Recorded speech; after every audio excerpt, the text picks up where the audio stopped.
Hey everyone, we are super excited. Welcome to our first episode of the That's Where podcast. We are taping live today in Philadelphia, PA, in front of a live audience. Say hi, guys. All right, so guys, we are going to have a lot of fun today. In all transparency, we do not know what's going to happen, what's going to be said, but we do know that we are going to get to the solution of some questions that I've been asking myself, and I want to ask a few close friends today. So the goal today is to provide some clarity on, you just give, I would say more so women insight, particularly professional and entrepreneur women insight on what it looks like to be successful in terms of mental health, physical health, money, and relationships. So I'm super excited to be in my hometown, Philadelphia, today to kick off this conversation. Our first guest goes by the name of Slap. Everyone say welcome to Slap. Let's bring Slap to the stage, everyone.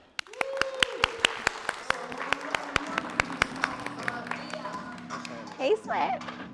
What's up? All right.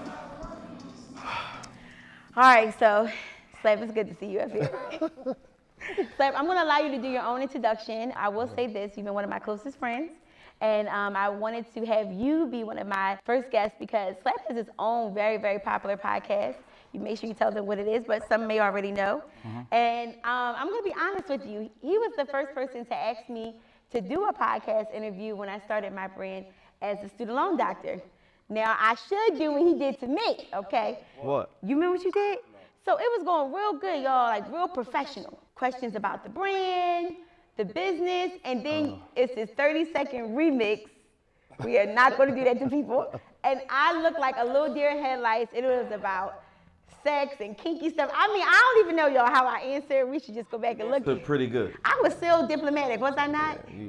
And I remember thinking, I don't really like this man.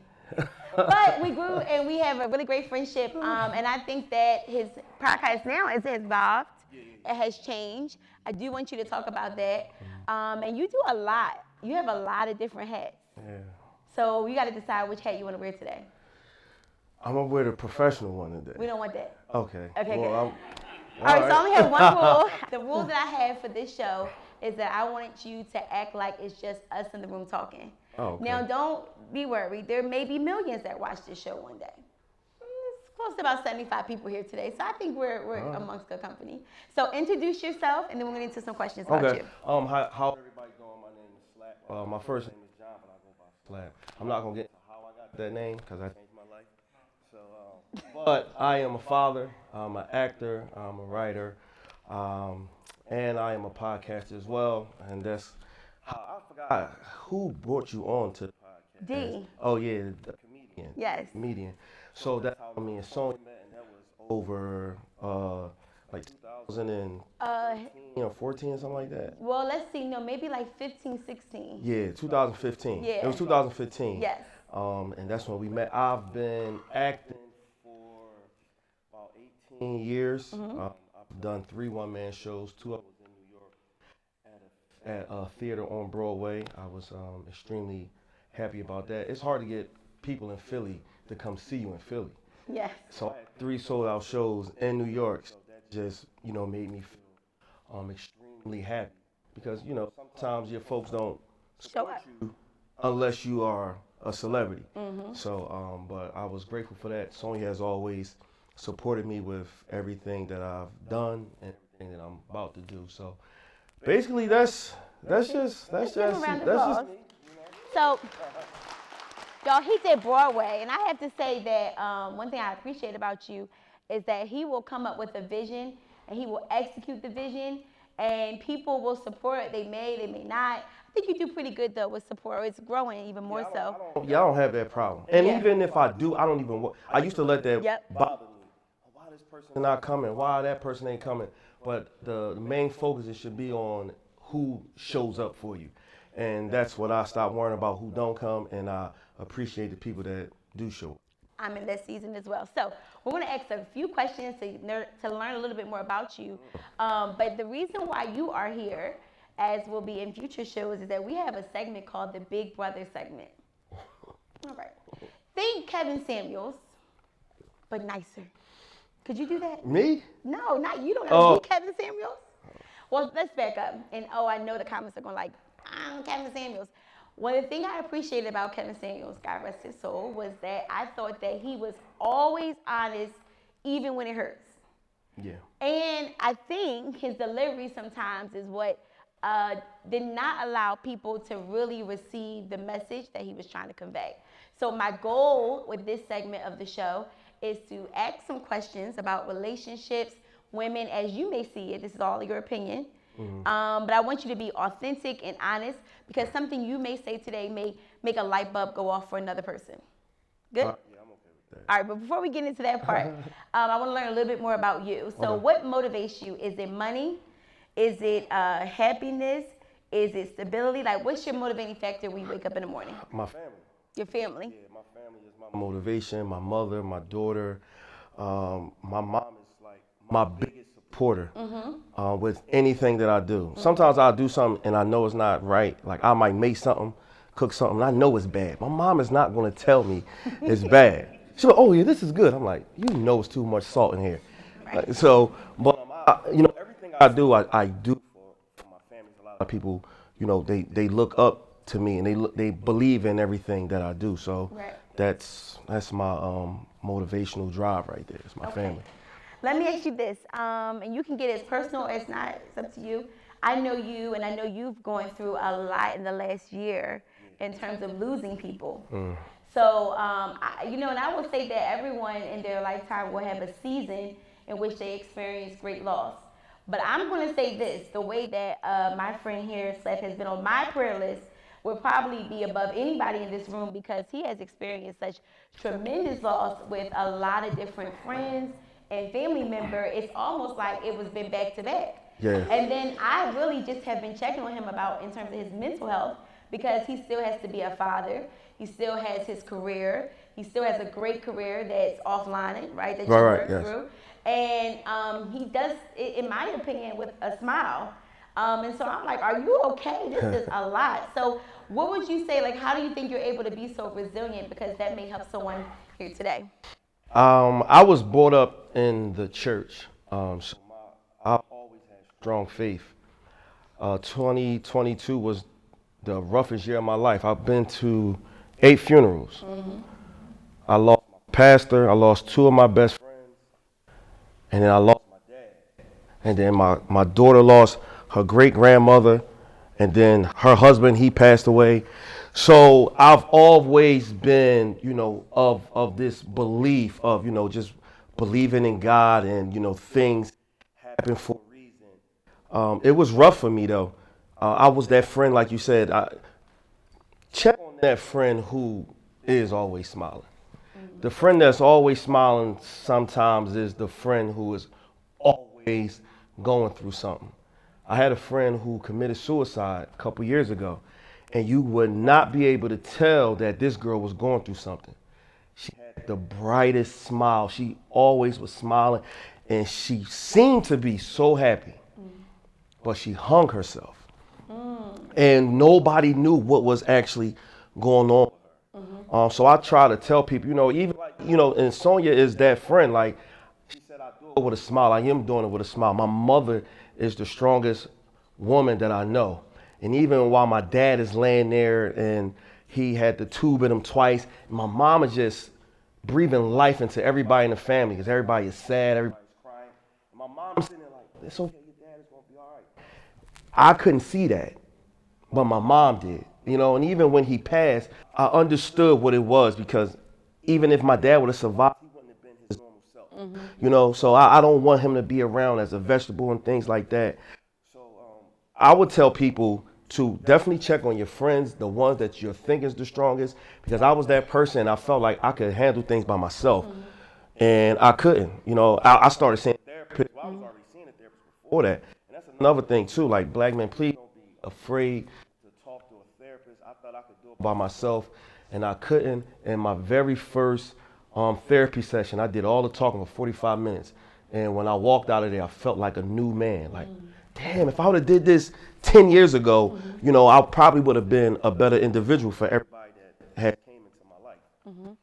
I think that therapy is very important. And in one of the episodes, I'm actually going to bring on my therapist. I got acquainted with her in 2018, and I didn't know I needed therapy until I knew I needed it. And I think, guys, if you're watching and you're thinking, like, do I need therapy? Should I? Yes, everybody, and I believe watching, I think that's going to be naturally attracted to this podcast or that's in this room, is carrying some type of load. Oh, yeah. And the thing about it is nobody in this room looks like what they're going through. Facts.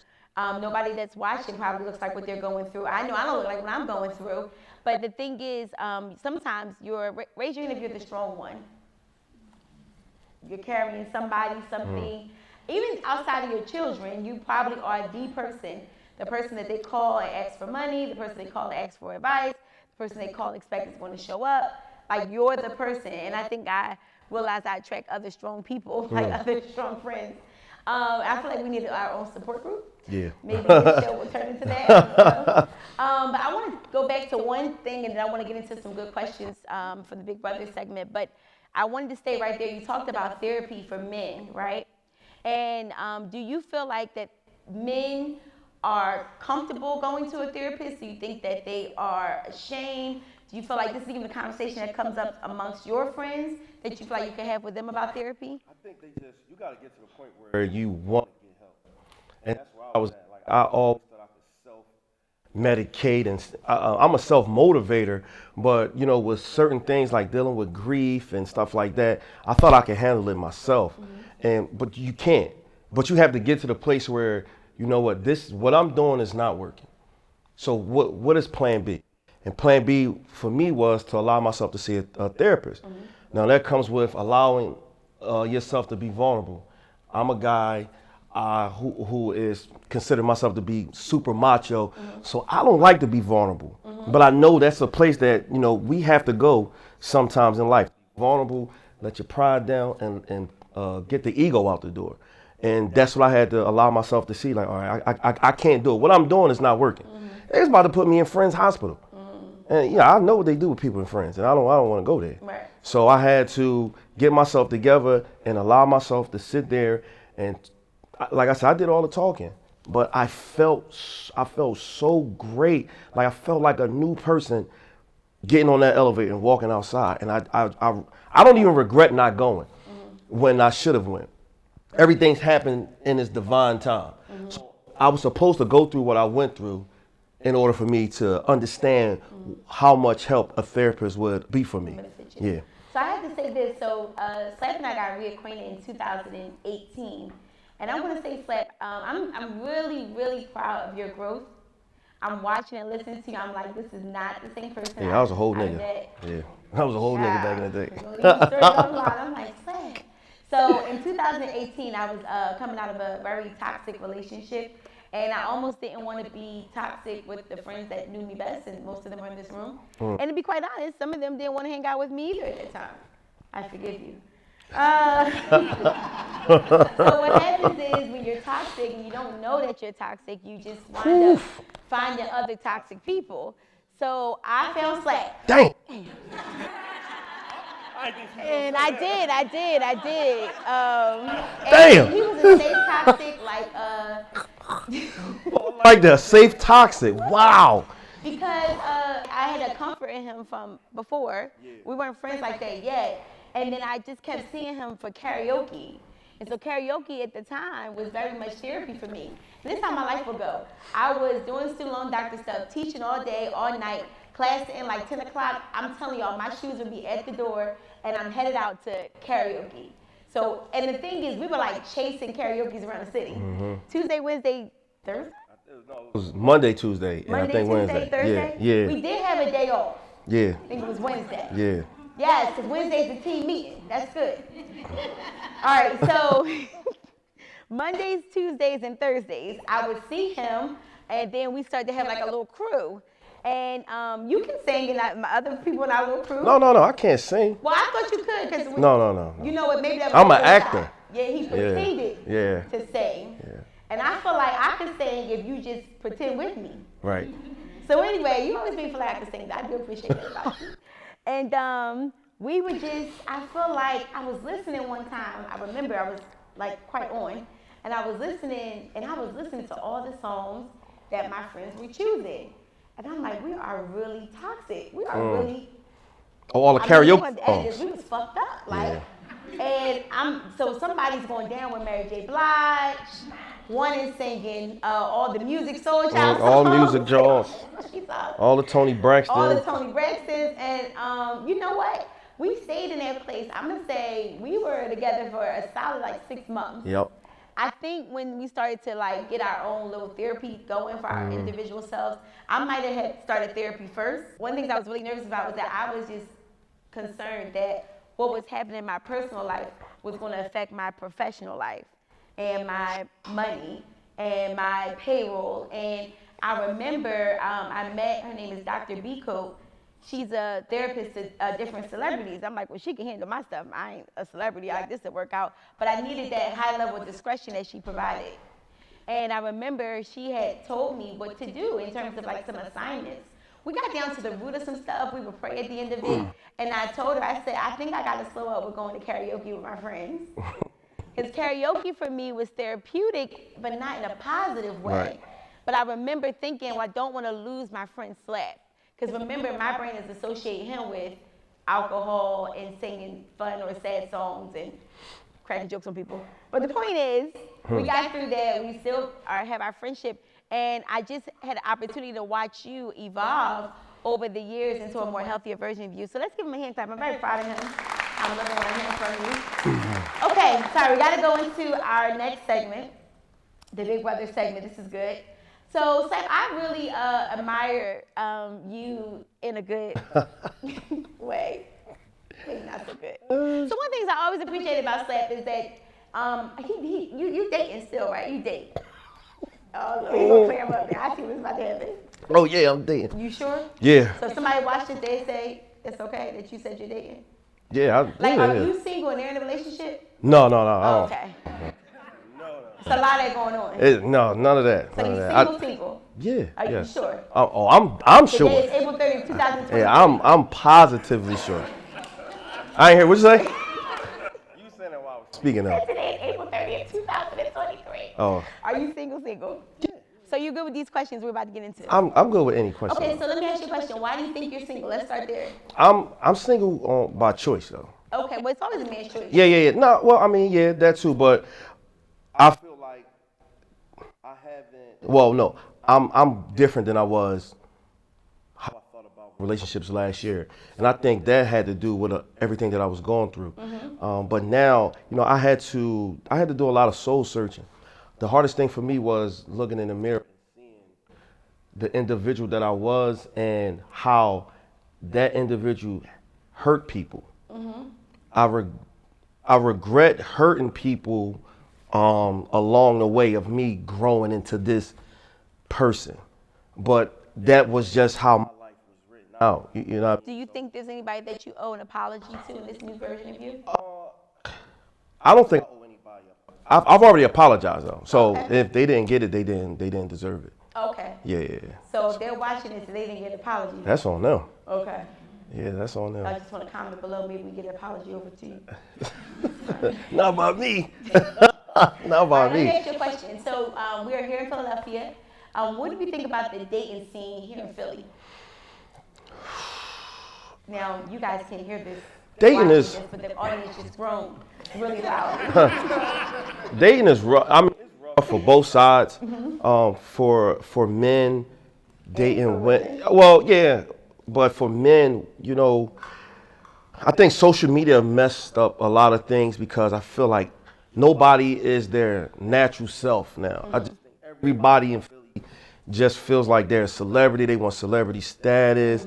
I don't feel like nobody genuinely now just like somebody for them. It's what that person got, how many followers, if he got a blue check. Well, now you can, yeah, but now you can. But before that, there is no patience with dating. When you're dating, do you look at somebody's social media in the beginning, or you try not to? Oh no. Only I'm looking at her feet.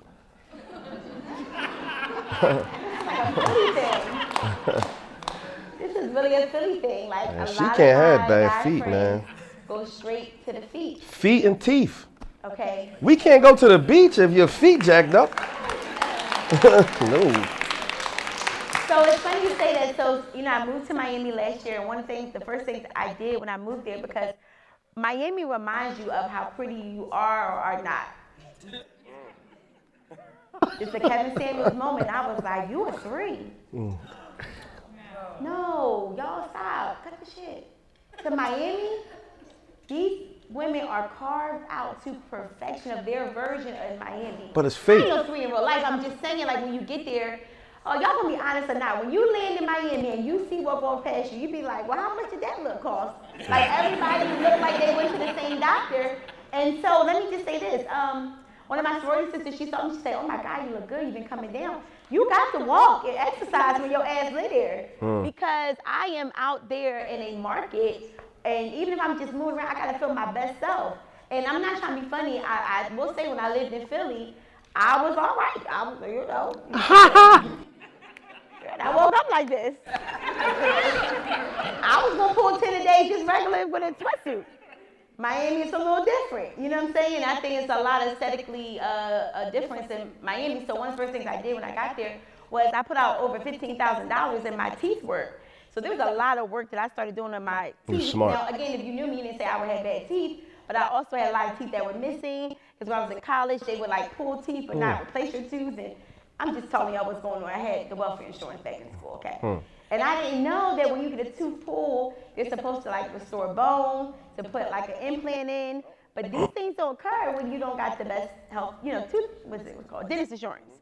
So now that I have some money, Cardi B says fix your teeth. Right. So I was been, and I think that those were in my tribe. Sometimes y'all would see me on the camera, like, how y'all doing today? I would be a little swole, but we started to teach, and I'm like, you're going to listen to it, okay? Everybody, we're going to talk about these student loans. And like, I But I was very honest and transparent about the process, and I'm still maybe like 6,000 out from finishing my restorative work. And that's very important to me because... On your teeth? Yes. Everybody there has the most beautiful, prettiest teeth. It is the thing that just hits you first when you see them. Now, they might be veneers, they might be whatever, but I like that they care that much about their teeth. So teeth are very important to me. Yes, very important. Let me say this to you. When you meet a woman, right? When you see her, what's the first thing that catches out about what besides feet? Now, her feet are away, so if it's not summertime, what's the next thing that catches? Her teeth? Yeah. And then? Her lips. Her lips, second. Hopefully her breath don't stink. Okay. But we didn't get that close. You just saw her. Well, I'm gonna look how cute.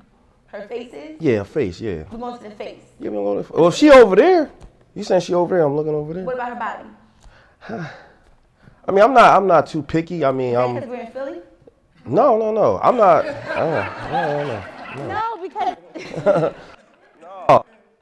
I'm not picky with like body type. Like, I do like them thick though. No, I'm saying, so let's back up. Depending on where in the world you're watching this, in Philly, women here are thick, right? And thick is a good thing. Even Homegrown thick though. well, I saw a meme I like the that said, fake why body would you stuff, go get a BBL, come back to 22nd, and I think that's a real good meme. Like, why would you get that and just still be living? Maybe they're trying to get out there. And then her teeth still ain't fixed. Well, they didn't know that. They skipped that She part. not responsible. She ain't responsible. I do think that teeth indicate dental insurance or money. Yeah, but how much the BBL cost? That's like a car note, right? Don't you pay that? That's not a monthly. That's not a monthly bill. I heard it was a monthly bill. I don't know. You want the truth? Yeah, All right, here's what happened. I'm telling my version. Oh, what? The BBL. Okay. You got BBL? Well, no, not. Just be quiet. Oh, okay. We talk about everything else. This nigga did not tell me she had a BBL. So here's what happened. What? I had lost about 100 pounds, right? You saw my weight loss. Yeah, I remember that. And Yeah. Give it up for that. Now, that surgery cost me about $15,000. I had got the sleeve. And shout out to my friends that was a part of that restorative effort. Because it's a lot when you get that sleeve surgery. 1,000? Yeah, 15,000. Yup. I needed to get some weight off of me. And I hate when people say, just go to the gym. I did. It didn't work. So I got the sleeve surgery, and I don't regret that decision. I am, though, still mentally hungry. We're going to do a whole episode about that surgery. Like, I'm still hungry. I'm hungry right now. For what though? Just hungry. Like food hungry? All my life since I had that surgery, I'm hungry. Oh. But I can't eat. So sometimes I got a little chip on my shoulder when I see people eating. Like, you ever see somebody sit down and really get to a plate? Yeah. That'd never be me. If you ever go out to eat with me before, raise your hand. You know I'm gonna have about 2 doggy bags to go, 3 bites.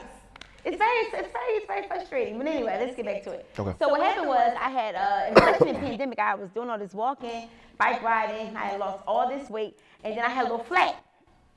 It would be like right here. The little in your stomach? Yeah, it's like That's a little, the best. like a, no. It was like a little kangaroo pouch that I didn't ask Yeah, for. that keep everything warm. No, not talking, no. And it didn't have any more fat in it. It was just a flappy. Oh. And I just felt like it was messing up, like my aesthetics, like how I saw my vision. So anyway, I remember I had to pay a doctor $10,000 to cut that off. After the 15,000? Yeah, don't try to do my math on it right now. I don't know. You the IRS or something? So I paid $10,000 to get this flap off. And again, now mind you, I'm still like, at this time I think it was like a size 12, so I'm still, plus size, but I felt better about that flat because it was really interfering with me riding my bike. Because I was riding my bike and it kept hitting my leg, and I had to tell it to move. The flat? Yes, the flat. What kind of bike you had? Oh, I had an electrical bike, so sometimes it rolled itself. Ah, see, you shouldn't have did that. Just stay focused. Bike.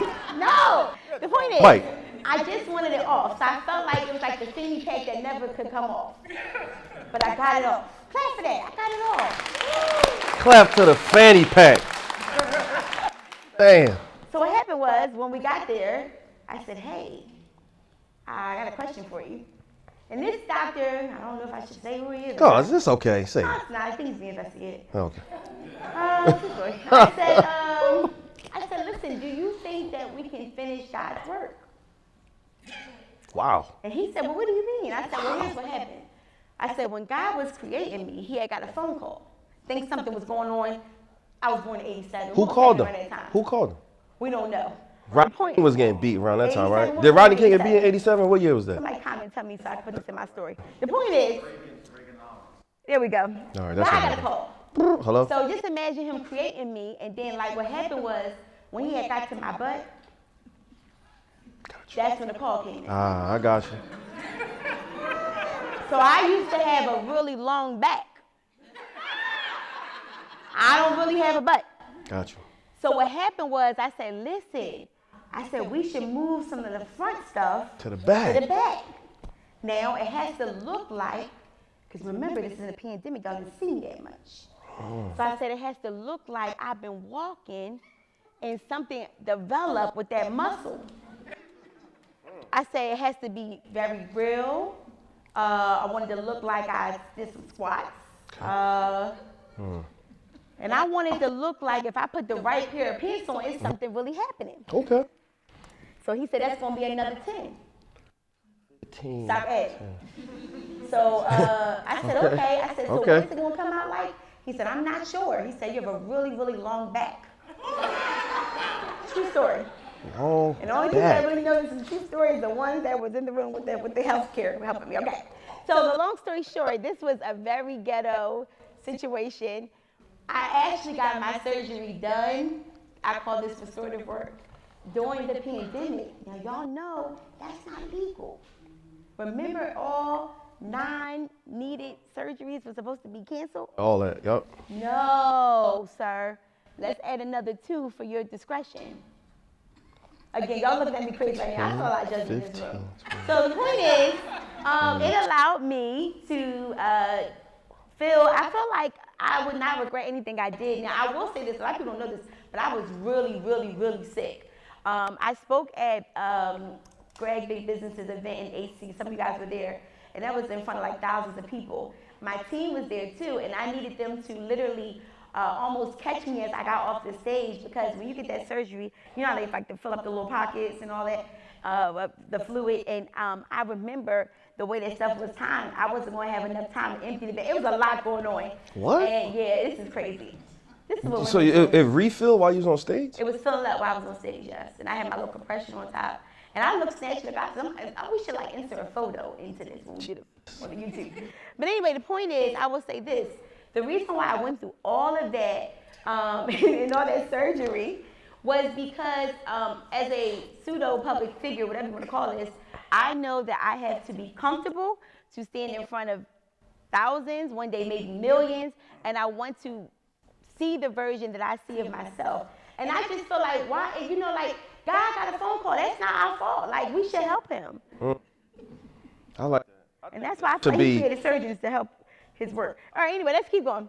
Hold on. I think that's all our homework assignments tonight. Figure out when God got his phone call for all of us. Because I know he gave me asthma. He gave you, you do got really bad asthma. Skipping over it and then. You do. I think you should move. I think you have asthma because of this city. So you know, you and I had the same type of bad asthma. Right. And I remember, I'm like, you got your inhaler because I got mine. Like, we used to be inhaler buddies. And when I moved to Florida, I don't know if I told you this, but I'm on no asthma medicine. And actually, I don't stay in the city for too long because if I'm here more than 3 days, it kicks up. And again, I'm not on any medicine at all. Oh, I'm so for sure it's Philly. If you went to Miami or Florida, whatever, for a whole week, your body, your lungs would do things that it just probably never did. And I will say that I am fortunate. Money can buy some things, and money brought me out of asthma in the sense of I was like, I need to be in this type of environment and to be able to breathe better. So I miss all my friends and family here, but I don't thrive here in terms of physical wellness because of my asthma. All right, listen, we got to get to some real questions before we wrap up this segment. All right, so what are some red flags when you are meeting a woman? I want to hear a man's perspective on red flags. Conversation and personality. I have an extremely funny personality. All I want to do is laugh. You know, if I'm serious, sometimes I don't think that's a person you actually want to be around unless we're handling business. So I would need somebody to, at least match. If I'm on a 10, you got to at least be a 6.5. Personality-wise. 0.5. You got to have some type of personality. A lot of people don't have personality. We got the looks, but we can't hold a conversation. We got the looks, but, we too uptight. You know what I'm saying? So personality is key for me. So no personality is a flag. One more flag. Badass kids. Bad kids. That's a red flag. How do you, all right, this is a real question. At what point are you meeting that lady's kids?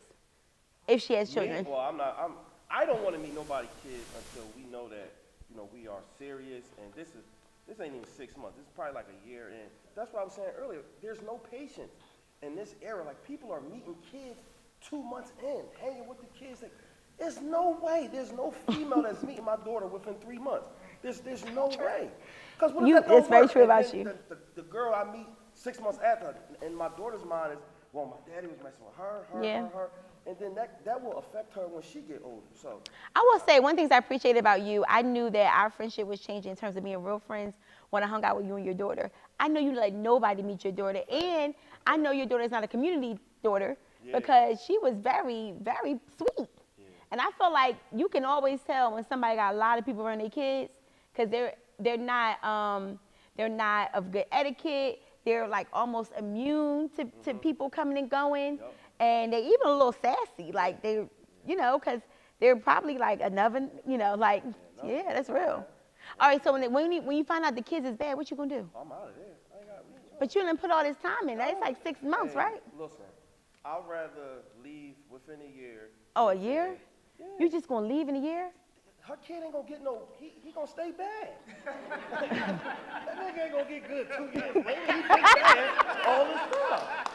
I'm out of there. No, all right, before you just leave, because this is a part of growth, are you telling the person, like, hey? Yeah, no, I would definitely. One thing I'm learning about myself is I want to learn how to communicate better. That was my biggest flaw. I was afraid to hear the truth about myself, and I was just afraid to hear the truth about, what anybody else had to say about me. So I would let her know, look, Jerome is bad as hell. This is not going to work between me and you. You're a great friend, but, I can't. If we move in together and he's like 8 or 9, there's still years that he's going to be in the house with us. No, I'm not. What if he could, like, get adapted to you and change and learn you? If he ain't get adapted within that year and a year and a half, I don't feel like he is. But you had just met him, though, at like 6 months to a year. but You had just I met heard them. about them. You gonna hear All right, about their can I give kids. you some Don't act like you perspective? ain't gonna hear about their kids. Let me give you a perspective. But what if you are you're a solid man, you being around could help influence and change him to being a young man? Because a lot of and what's going on in our community is that there are a lot of women raising young men, and daddies are absent, or even if they're not absent, they're maybe not as present when it comes to that young man's emotional needs, and he's also processing a new man around my mother. So do you feel like you can like step in and be a guide? I would try to. I would really try to, because, like you said, the fathers, sometimes these fathers aren't around, and these mothers aren't really around neither. You know, they be dealing with guys who they know isn't good for them. They know that. Why do you think they deal with these guys? It's something that's missing. You know, some people look for love in certain places, and some people look for love with a person who's going to give you, instant gratification type of attention. I don't want that. I don't want nothing instant. I'm thinking about the long run. I'm not thinking about what's happening in May or June. I want to know what's going to happen in May or June in 2024. Like I need to see the benefits of the long run. That instant gratification, we're just looking for it to happen right now. Oh, he loves me right now, girl. Yeah, he loves me right now. Oh, I'm pregnant, girl. He loved me. I had the baby. Shit, I don't even know where that nigga at. That's a cycle here. That's a cycle. So if I was put in a position like that, I would try my best. I grew up in a two-parent household, so I know, even when you don't grow up in a two-parent household, there are still benefits from that. But I knew how important it was for my dad to be in my life. I knew how important it was. But, that kid has to want to change, though. Like, I could just feed knowledge into him every day. He has to want to change. And then I get to a point where, look, my hands is tied. I done tried everything. I feel like I done tried everything. You Took sound him like to you church, went through this took him to kind of. mosque. Sound like. I took him everywhere. And this nigga's still bad. What else do I do? Like, what else do I do, though? All right, let me ask you one more question before we go. This is good. This is good. Y'all like this so far? Give him around. He's being honest. I can tell. All right, let me ask you this. Do you, as a man, let me say this, what I do know about you is you do really well for yourself, so I can ask you this question. I also want to bring men to this segment that I know can answer from the perspective of not needing a woman financially. So I want to ask you this. Does it matter to you financially how a woman is doing in her life and her career? Like, let's say you're looking. Making more than me? Well, even if she's not making more than you, does it matter how successful she is or isn't financially for you to take her serious? It matters if she doesn't show that she wants to do better if she's not at a certain level. If you just want to, stay in this one area, if you don't want to grow as a person business-wise, and I'm on that time where I want to grow business-wise, and if you don't, and if we can't grow together, that's a problem. You know what I mean? Like, I don't want to be around lazy thinking people, because being around someone that's lazy, that rubs off on you. Any type of bad energy rubs off on you, and we may not even know it. There might be a day you was going out every Friday, and not going out, I mean going out like doing some work. Hang around a lazy person for a month or 2 months. I guarantee you, that Friday that you would have went out and did some business, child, let me take my shoes off. Why you do that? Because It's an exchange of energy. Yeah, that energy is rubbing off on you. So I will say that I definitely believe and know this to be true. And one of the things that I had to audit myself with into this new season a few years back is I had to commit to stop having sex with broke dick. You're clapping off for that? You should see the reactions right now. They're like, did this shit? What? Let me say this. And again, these are my real friends and family here. So this is the thing. Hold on. Oh my God, my family's here. Sorry, Fonz. Oh, I got real family. Sorry. Well, even our relationship has gotten different as we've been getting older. I'm not your little cousin anymore. I've grown up now. Respect me. All right, so here's what I realized, and this is for women to hear this. when you are having sex with someone, right? And let's say they are not at their best, they are not motivated, they are trying to figure it out, and they are maybe even be experiencing some depression, right? You're exchanging with that person, and then you wonder why the next day your ass depressed, or you're not on your goals, or you starting to question yourself, or you just exchange with someone who is depressed. You women are receivers. You receive that type of energy. So you have to be careful, I feel like, in this season, if you are someone that's really trying to get to your goals, you have to, and I know he might be fine, he might be funny, he might be sweet, he might be, but if he is, I would even say in a mentally in wellness is not in a great place, or financially, it's like you probably need to pause with exchanging with that person. It's almost better to not have sex with that person, because that's a long-term residual effect. And you're wondering why you are fighting a depression you didn't sign up for. You know, like you could have been okay until you got with Ray Ray. And here's what I will say, because I can't be, and I tell my community this all the time, we probably online till like 10, 11 o'clock, but I don't know what you do when we hang up this computer. Like when we get off the Zoom call, I don't know who's going to text and call you. And you might pick up that 11 o'clock midnight call because you're lonely and you want some male attention, but now you didn't even get up that morning and go work out. You didn't get up that morning, make your smoothie, take your vitamins. You didn't do your business planning. You didn't, because your ass still laid up with a broke nigga. So now, and I don't believe in people being laid up broke. I never understood it. You sleeping that well? Like me personally, when my finances ain't A1 where they need to be, I don't sleep. When you broke, you ain't got nothing to worry about. But people, I feel like you're crazy. Like something's off mentally with people who can sleep really well broke. There's something off. Like, that's another episode. Yeah, the point is, off, the water off. everything off. Yeah, that's right. So maybe they used to just be off. I ain't got no reason to get up early for what? And I'll say this. Electric off, no alarm clock. Everything is off. And I'll say this. I've always been also very protective about allowing men into my home. Like, I think that your home is like the most sacred space. I think people can leave stuff on your couch and your furniture if they're not careful. And I'm talking about like an energy. Like I pride my home on being, it needs to feel like some money. Like, you know, I made sure I got like real leather chairs, and I got white plates. Like I work very hard. Not for about my plates. I'm gonna say it's about white plates. See, they gonna get me again, Gil. Gil, you was riding with these on that plate. My plates are important to me. I think that yes, it's okay to have paper plates. There you go. But I think that if I was to invite you over and serve you, I'm gonna serve you on a white plate. That's just what my philosophy. But anyway, let me get to this part. I will, and I know, this how I know you're not for me. If I don't want you to know where I live, if I don't want you to come in, I'm like, I gotta cut them off, because no, it ain't about being robbed. Well, no, That white place costs a lot of money. What they call money? That's a lot of money. Well, there's other things that, let's back up. It's gonna sound so bad, but I don't give a fuck. Like, I think it's so, all right.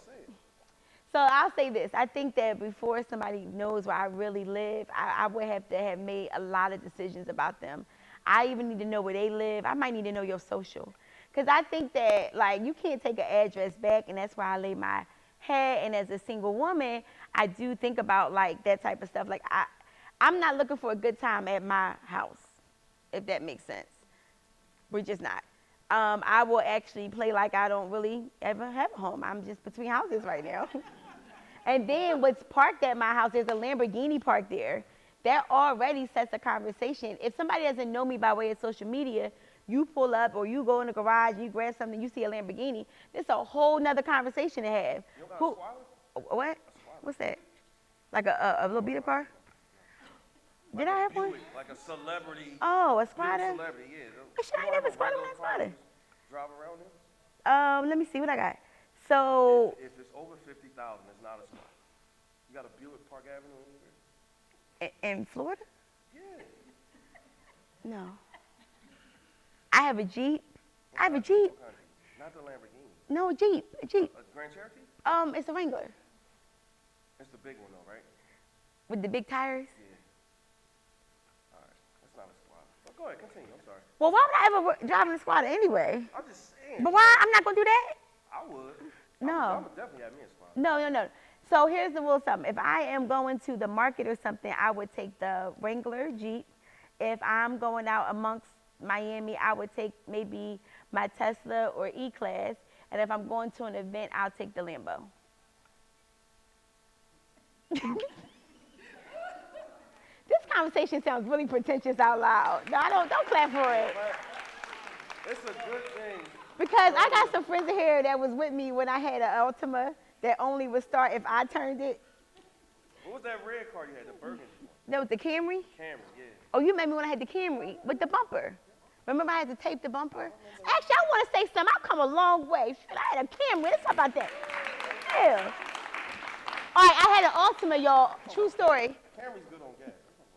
No, I like my Camry. I miss it. I should have kept it. I paid it off. So I had an Altima that you could only turn on if you was me. Like, I'm so heavy-handed that the key was so bent to this, not make this up, to the starter that only I could turn the car on. Am I lying? I'm like, I couldn't even ask my friends to move the car because it don't know you. Why you didn't get a spare though? No, it wasn't about that. The car was so old, molded to the key. It's just a lot going on. So then I had a Camry, and the Camry was good. But then the Camry bumper had got messed up, and I was such in a depression coming out of that relationship that I never fixed the bumper. That's how I can also tell when people are depressed. I can tell about what you, like if you're driving a car that's actually a nice car, but it got these dents in it, or the bumper messed up, and you ain't get that fixed, there's a little bit of depression there. The reason why I say that is because 9 times out of 10, you got insurance, but your mind just can't fix it because you can't fix what's on the inside. So as I was coming out of depression, the first thing I did was fix my bumper. And I felt better about driving that car. And then I realized that everybody on my team was making money, and they had Range Rovers, Benz, and I'm like, I'm the CEO, and I'm driving the Camry. I'm like, there's nothing wrong with the Camry, but then remember I'm moving to a different space now with different networks of people, and I'm pulling up with the Camry. I'm like, okay. So then I had changed some cars. So the point is, I have appreciation for people that care to put outward effort, because I do think that I don't know what your house looks like, right? But I can always tell things about people when I meet them. I can tell really quick like how this is about to go. I'm gonna look at your shoes, right? And for women, like I think it's very important, like at the bottom of your heel, like if this is run down, this is messed up, I think that you need to go get that fixed. This is like $5. But when you go outside and you wear your heels that's run over, you're communicating to the world something about you. I know that sounds like superficial, but it's $5. Go get that fixed if that's your favorite pair, right? I look at women's nails. I'm very big on nails. Even if you don't got to have all these rhinestones and pearls, that's just my thing. But like, are your hands clean? Are your nails, well, like your feet, like you say feet, I say nails, right? I look at hair. I think that hair is important because what are you communicating to the world? Even if you are natural, is it cute natural? You got a good curl going. Did you care about the pudding you put in it? Like, and I just think that, and not to be superficial, but it's like we communicate success in a lot of ways before we even say hello.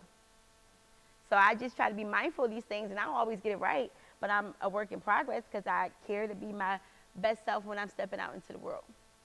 So basically what you're saying is you stopped getting broke dick and got rich dick. That's what it Aaron, sound don't like clap to for me. that. That's not what I said. I'm just saying that's what it sounds like to me. What I said is I'm making conscious decision about someone that I want to have a relationship with. I want to make sure that they have their own. I want to make sure that they have goals. I want to make sure they've got some money. I want to make sure these things because the energy we are about to exchange, I cannot afford to be depressed. I'll leave you guys with this. To be depression is costly. Actually, I think it is a luxury to be broke.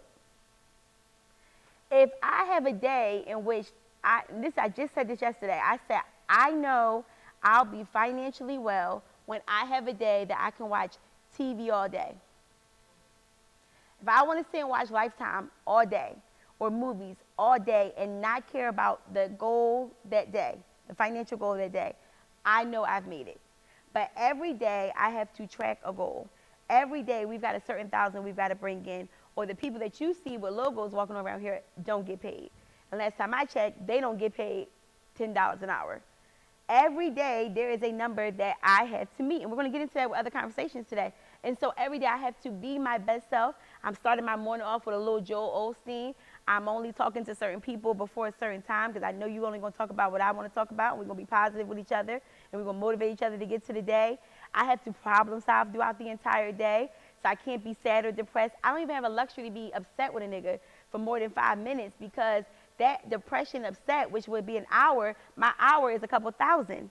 So now I just gave you a couple thousand because I was depressed with you. I can't afford that. So I can't even mess with broke-minded people because I am in a place where everything counts. So I look forward to the day I could be sad about somebody for one day, or I could be watching Lifetime. But that is an expensive luxury I haven't earned yet. And these are hard conversations. So I think when you talk to women that are really about their profession or their entrepreneurship, I give those women a lot of credit. I admire those women because I know you got a lot of people counting on you. If I decided to wrap this up, I got to have a hard conversation with the whole team. They're all not even here about how I'm in my feelings today and then get to the money today and now y'all don't eat. It's weird. That's why it's called That's Weird Podcast, right? All right, everybody get slap a round of applause. Slap. I'm looking forward to having you back. I'm looking forward to seeing what happens with you in the next year. I think you're going through a lot of growth, and I think that you went through a lot of personal changes that was very rough. And I do think that something out of all of that, I dare I say it was something good happened for you. You just seem very much more settled than way before ever. And I think that I would love to see how you evolve in the next 6 months to a year. I like 6 months. 6 months? All right, guys, we're going to take a short break. We're going to go into our next segment. So make sure that you refill your wine. And also, I want to let you guys know that today's segment is brought to you by Shirley Girls Wine. Shirley Girls Wine is a black-owned wine company that is started out here in Philadelphia, PA. We're going to put the information of how you can experience Shirley Girls Wine inside of the show notes. And if you are here today in the audience, please make sure that you use the QR code to check her out. We'll be right back.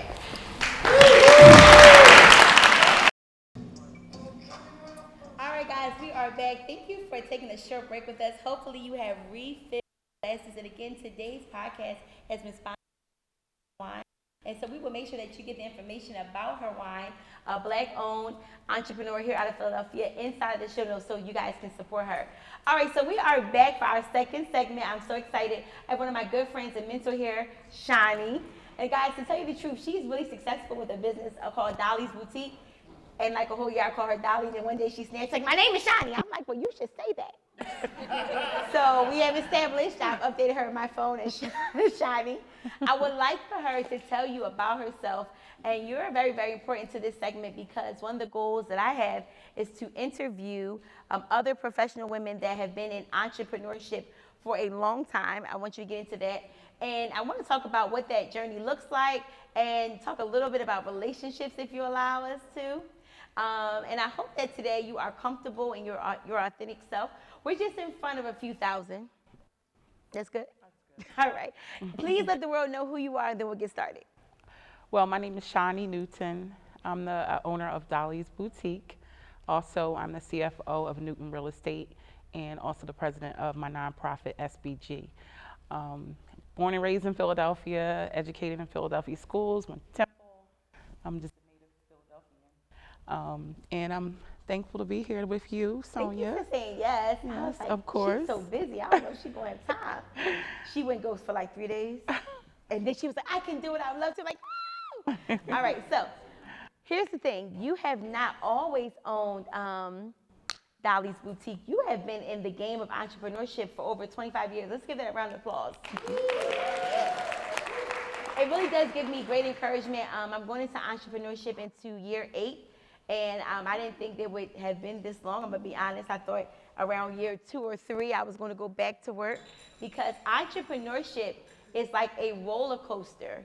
You're going to have some really, really great seasons and some really, really low valleys. And because you signed up for it, nobody gives a damn.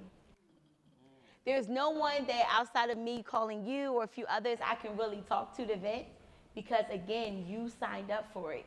That makes sense? So I am excited and I'm appreciative that you've been an entrepreneur for 25 years. So let's talk about what that first looked like because it wasn't the boutique. No, no. So Dolly's Boutique has kind of catapulted my popularity. But my first business was actually an auto detail shop, believe it or not. So when they say started from the bottom, I started from the bottom of a tire. So we were the first women-owned full-service detail shop in Philadelphia. And I started that 25 years ago. Just wanted to really be in business. Didn't know what I wanted to do in business, but I knew I wanted to have my own business. And the opportunity presented itself when I was 20 years old, and I went for it, and I said, I can do this, you know. So we were really successful. It was my first take in business, and I learned a lot about business, how business intersects with the community, and you know, it's been a journey. Dolly's Boutique is my passion. You know, I found my passion through those years in terms of fashion. I always was into fashion, even when I had the detail shop. It was all females. We had the cutest uniforms, and it was literally women cleaning cars. There wasn't no bikinis or nothing like that, but it was women cleaning cars, and then we had men who did the heavy service detailing. But I learned a lot about business, how to get contracts. I wound up contracting like with the city of Philadelphia, Philadelphia police, and like people took me as a joke when we first started, but when over the years we had contracts with PGW, auto sales, where we would go out and clean their cars, and we had a mobile truck as well. So it was my first take on business. I was 20 years old, but I learned a lot, and also learned a lot about real estate in that situation also. So. But Dolly's Boutique is what has kind of made me popular over the years in terms of working with the who's who's and the celebrities and stuff like that, and actually just the average person supporting our business. So we had to It's been a definitely make journey. sure that we put in the show notes a link to Dolly's Boutique. I think you have the greatest pieces. I remember when I was on my weight loss journey, I would walk past your store. That's how we met. Yep. Every day I would do 6 miles, 3 miles up to earn my Starbucks frat, and 3 miles back. And again, it's the pandemic. What else do I have to do? It would take me like 3 hours to do a 6 mile walk, and then finally I got it down to 2. So I knew I was getting quicker and faster. It was really great. But one of the things I appreciate is that she would stage her store in the pandemic, and I'm like, she's still making money in the pandemic because, you know, nobody was outside. I mean, it would be me, her, the postal guy. And me and you. And me. I mean, me and her. I mean, so, you know, and then I think I met another gentleman who used to take his walks, said hi to him. I used to look for the trash guy that would beep at me. It's a lonely time. I'm glad that I met you. So one of the things that I really admired about you is that you always were very intentional about plus size fashion. And from the time I met you to now, my body, my size has changed.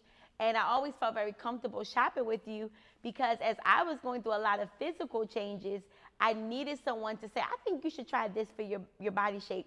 Also, my body shape has changed over the years of knowing you. And I think when I first came to you, I was a little more boxy. And now there's some things called hips coming out. And then the boobs did something. Then it came back in.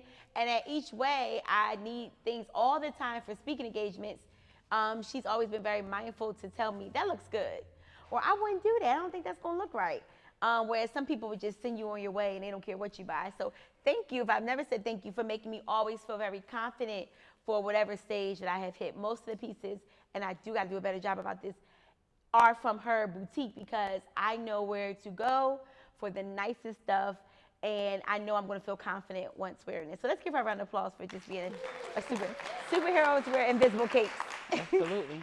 Go Well, ahead. I would say, so Dolly's, we sell fashions for all sizes, but I found that over the years, you go into some stores and you would see some things for regular size, and then the plus size section would be like frumpy and like the plus size is over there. So for me, I've been very intentional about if we carry something, we have it from small to plus size. Yes. It just because you're plus size don't mean you want to be in something fabulous as well.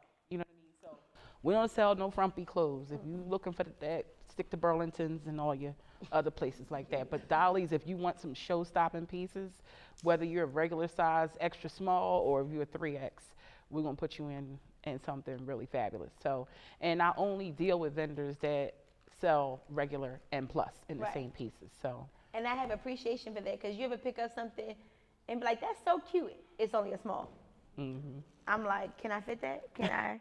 No. So I really appreciate that. She's very honest when she says her sizes go from small to, I think, 4 or 5X most times.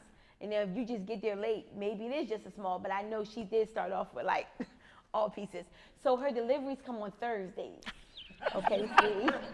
So when I fly into the city, I'm not joking. I fly in Wednesday so I can get to her store on Thursdays.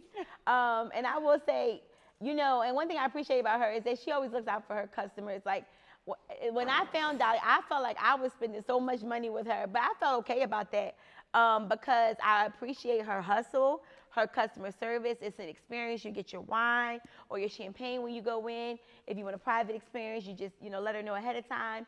And I thought that even through the pandemic, she still catered enough and cared to do that when she didn't have to, right? So let's get into some conversations, some little hot topics.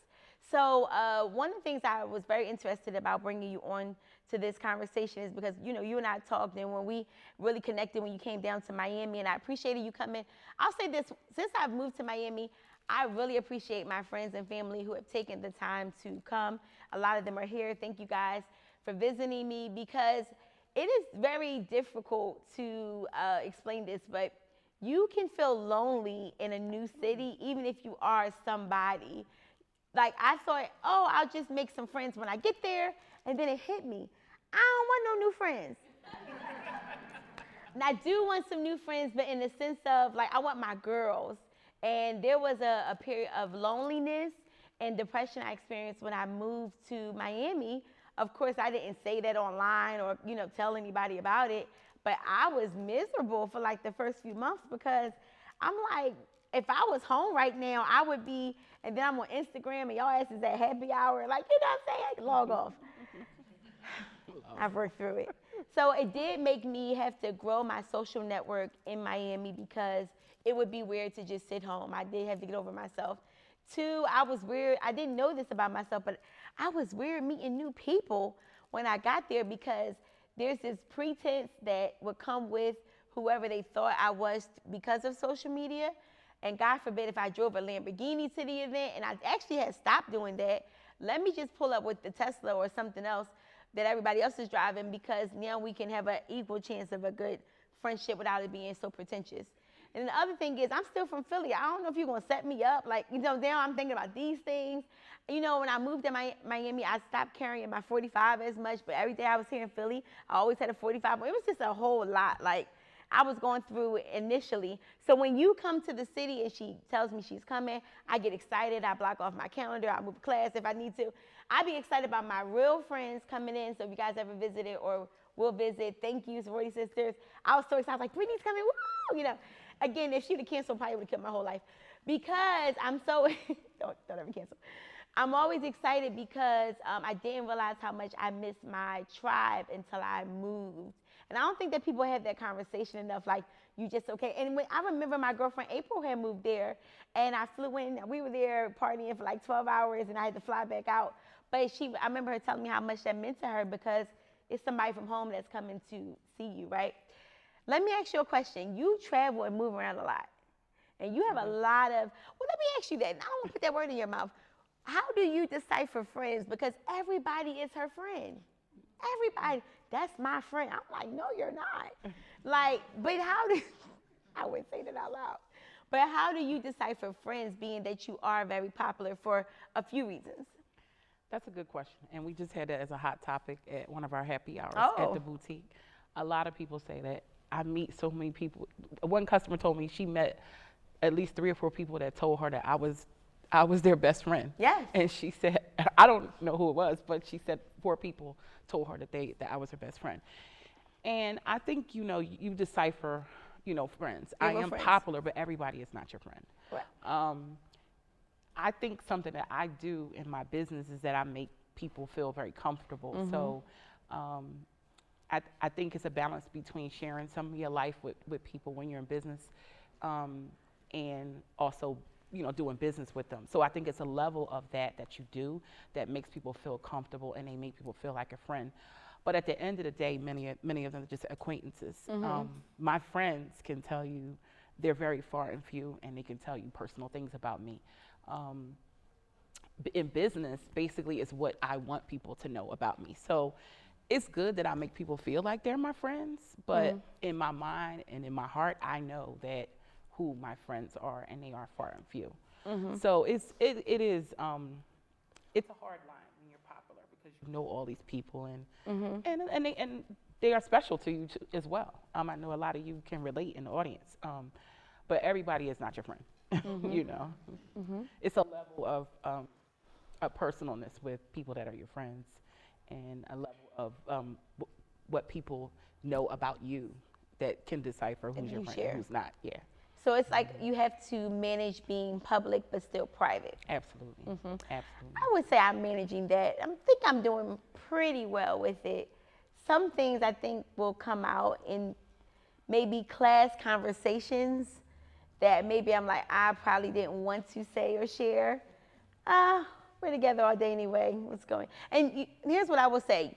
You and I do business the same in that sense. My business is more so of a digital perspective. So like the people more so in this front row, we build community with each other through mentee-mentor relationship, through online and Zoom classes. But then it really gets to a point where if I don't see like a Gil or a Baron, Tasha show up, I'm like, are they all right? Did they call and tell me they were going to miss class today? Now, again, these are not classes, guys, that they have to sign up for. I'll be clear. I do so many classes and teachings that one could be at 11 a.m., one could be at 6 p.m., one could be at 10 p.m., and not to be funny, they're like on every class. So now I'm like, what the hell do they do for work? I do what I know. But I really appreciate the loyalty. Like, Baron literally is on class with us during, like, his ride home on the train. I'm like, Baron, did you get in safe? And he going through the house. It's just so interesting. Sometimes I don't see some of my tribe, I call them tribe members, and I will send them a message like, are you all right? I have not seen you for a week. Now, again, they do not have to respond to me, Shani, but they do. It's so nice. So I do feel the same way about the people that I'm in community with through like my online community. And it's always a pleasure when they make time to come to the cities that we're at to be seen in person. So thank you guys for being here, and I really appreciate that.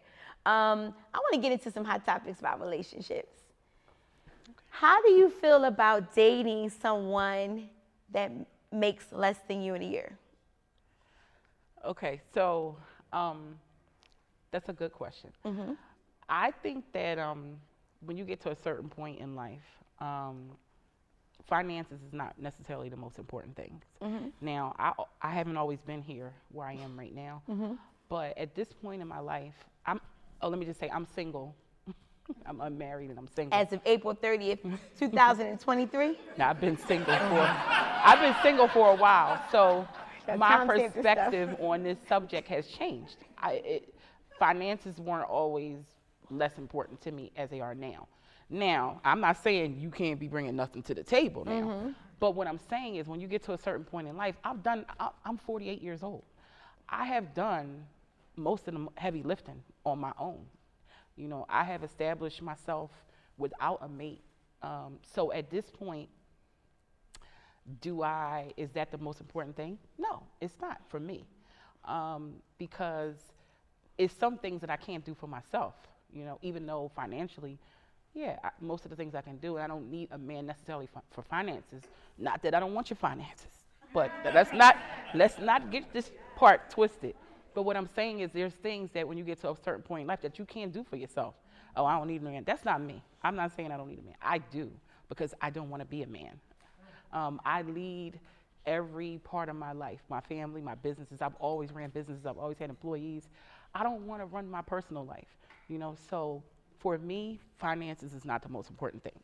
Do you desire to be married? I do. Okay. Now, let me just ask you this. What are, and I know we're closing out on our segment, but what are at least 2 qualities that your future husband would have to have? I could give you more than two, but You don't need to. it has to be someone who is confident and secure about who they are, so that they can walk next to me.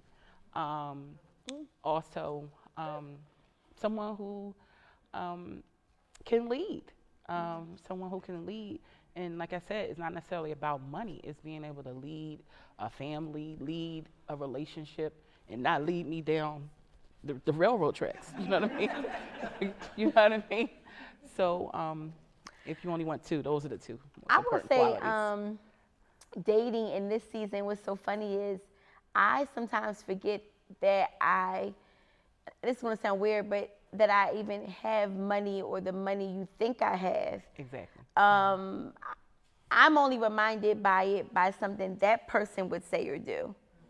And so then I have to snap back and I'm like, now I'm only conscious of it if you do something that is off par with my brand. So it is likely that if we are traveling, particularly at airport, it's likely if we are in a major city, particularly where I do events, that I'm going to be recognized. And I have this thing where people will do what I call like a test. For example, I will be in the market. This happens a lot. I don't know what, 2 things, market and post office. And somebody will say, do you know what aisle the bread is in? Do I look like I work at this damn grocery store? That's the inside response. Because I have been tested enough to know this, I'll go, no, maybe we can find someone that has the supermarket logo on their shirt. I'll say it nicer. Okay, yeah, I gotta go find it. Listen, I really love the work you're doing. This happens in small towns, big cities. And I'm like, what if I was to be mean or snappy and now my whole perception of what you thought of me would change? So I have to always be very mindful because these, I call them little tests, come out of nowhere all the time. The other thing is, I don't know if you experienced this, but with dating and meeting men, I have to assume that you have some level of knowledge about me or whatever you think that is. And I always have to play it very safe. I almost need you to kind of just tell what you think you do or don't know before I will say what it is or isn't, if that makes sense. Oh, absolutely. Especially, I feel like in major cities like this particular city. Yeah, I mean, I think it's important. When you're popular, people have their perception of whatever they might think or have heard or seen or whatever. It's really nothing you can do about that. It's just figuring out or trying to find out if the person is authentic in their approach to you, or if it's for whatever they might think or whatever they might think you have, or it's a hard place to be sometimes. It's a gift and a curse for me. It has been. Because like you said, people perceive one thing or they might think you got what you got, but it may not be, what people think. Right. So. Let me wrap up with this last question. So there is a question that I want to implement on every episode. Things that your grandmother should have taught you. What's one thing that your grandmother has taught you that you carry into your everyday? Well, my grandmother was really like the most important person in my life. Dolly's Boutique is named after my grandmother. My grandmother, her name was Dolly. She was the love of my life. And she wasn't into the fashion business. When I tell people that, they think my grandmother was in the fashion business. She wasn't. But my business is dedicated to her, and the way I live my life is dedicated to her.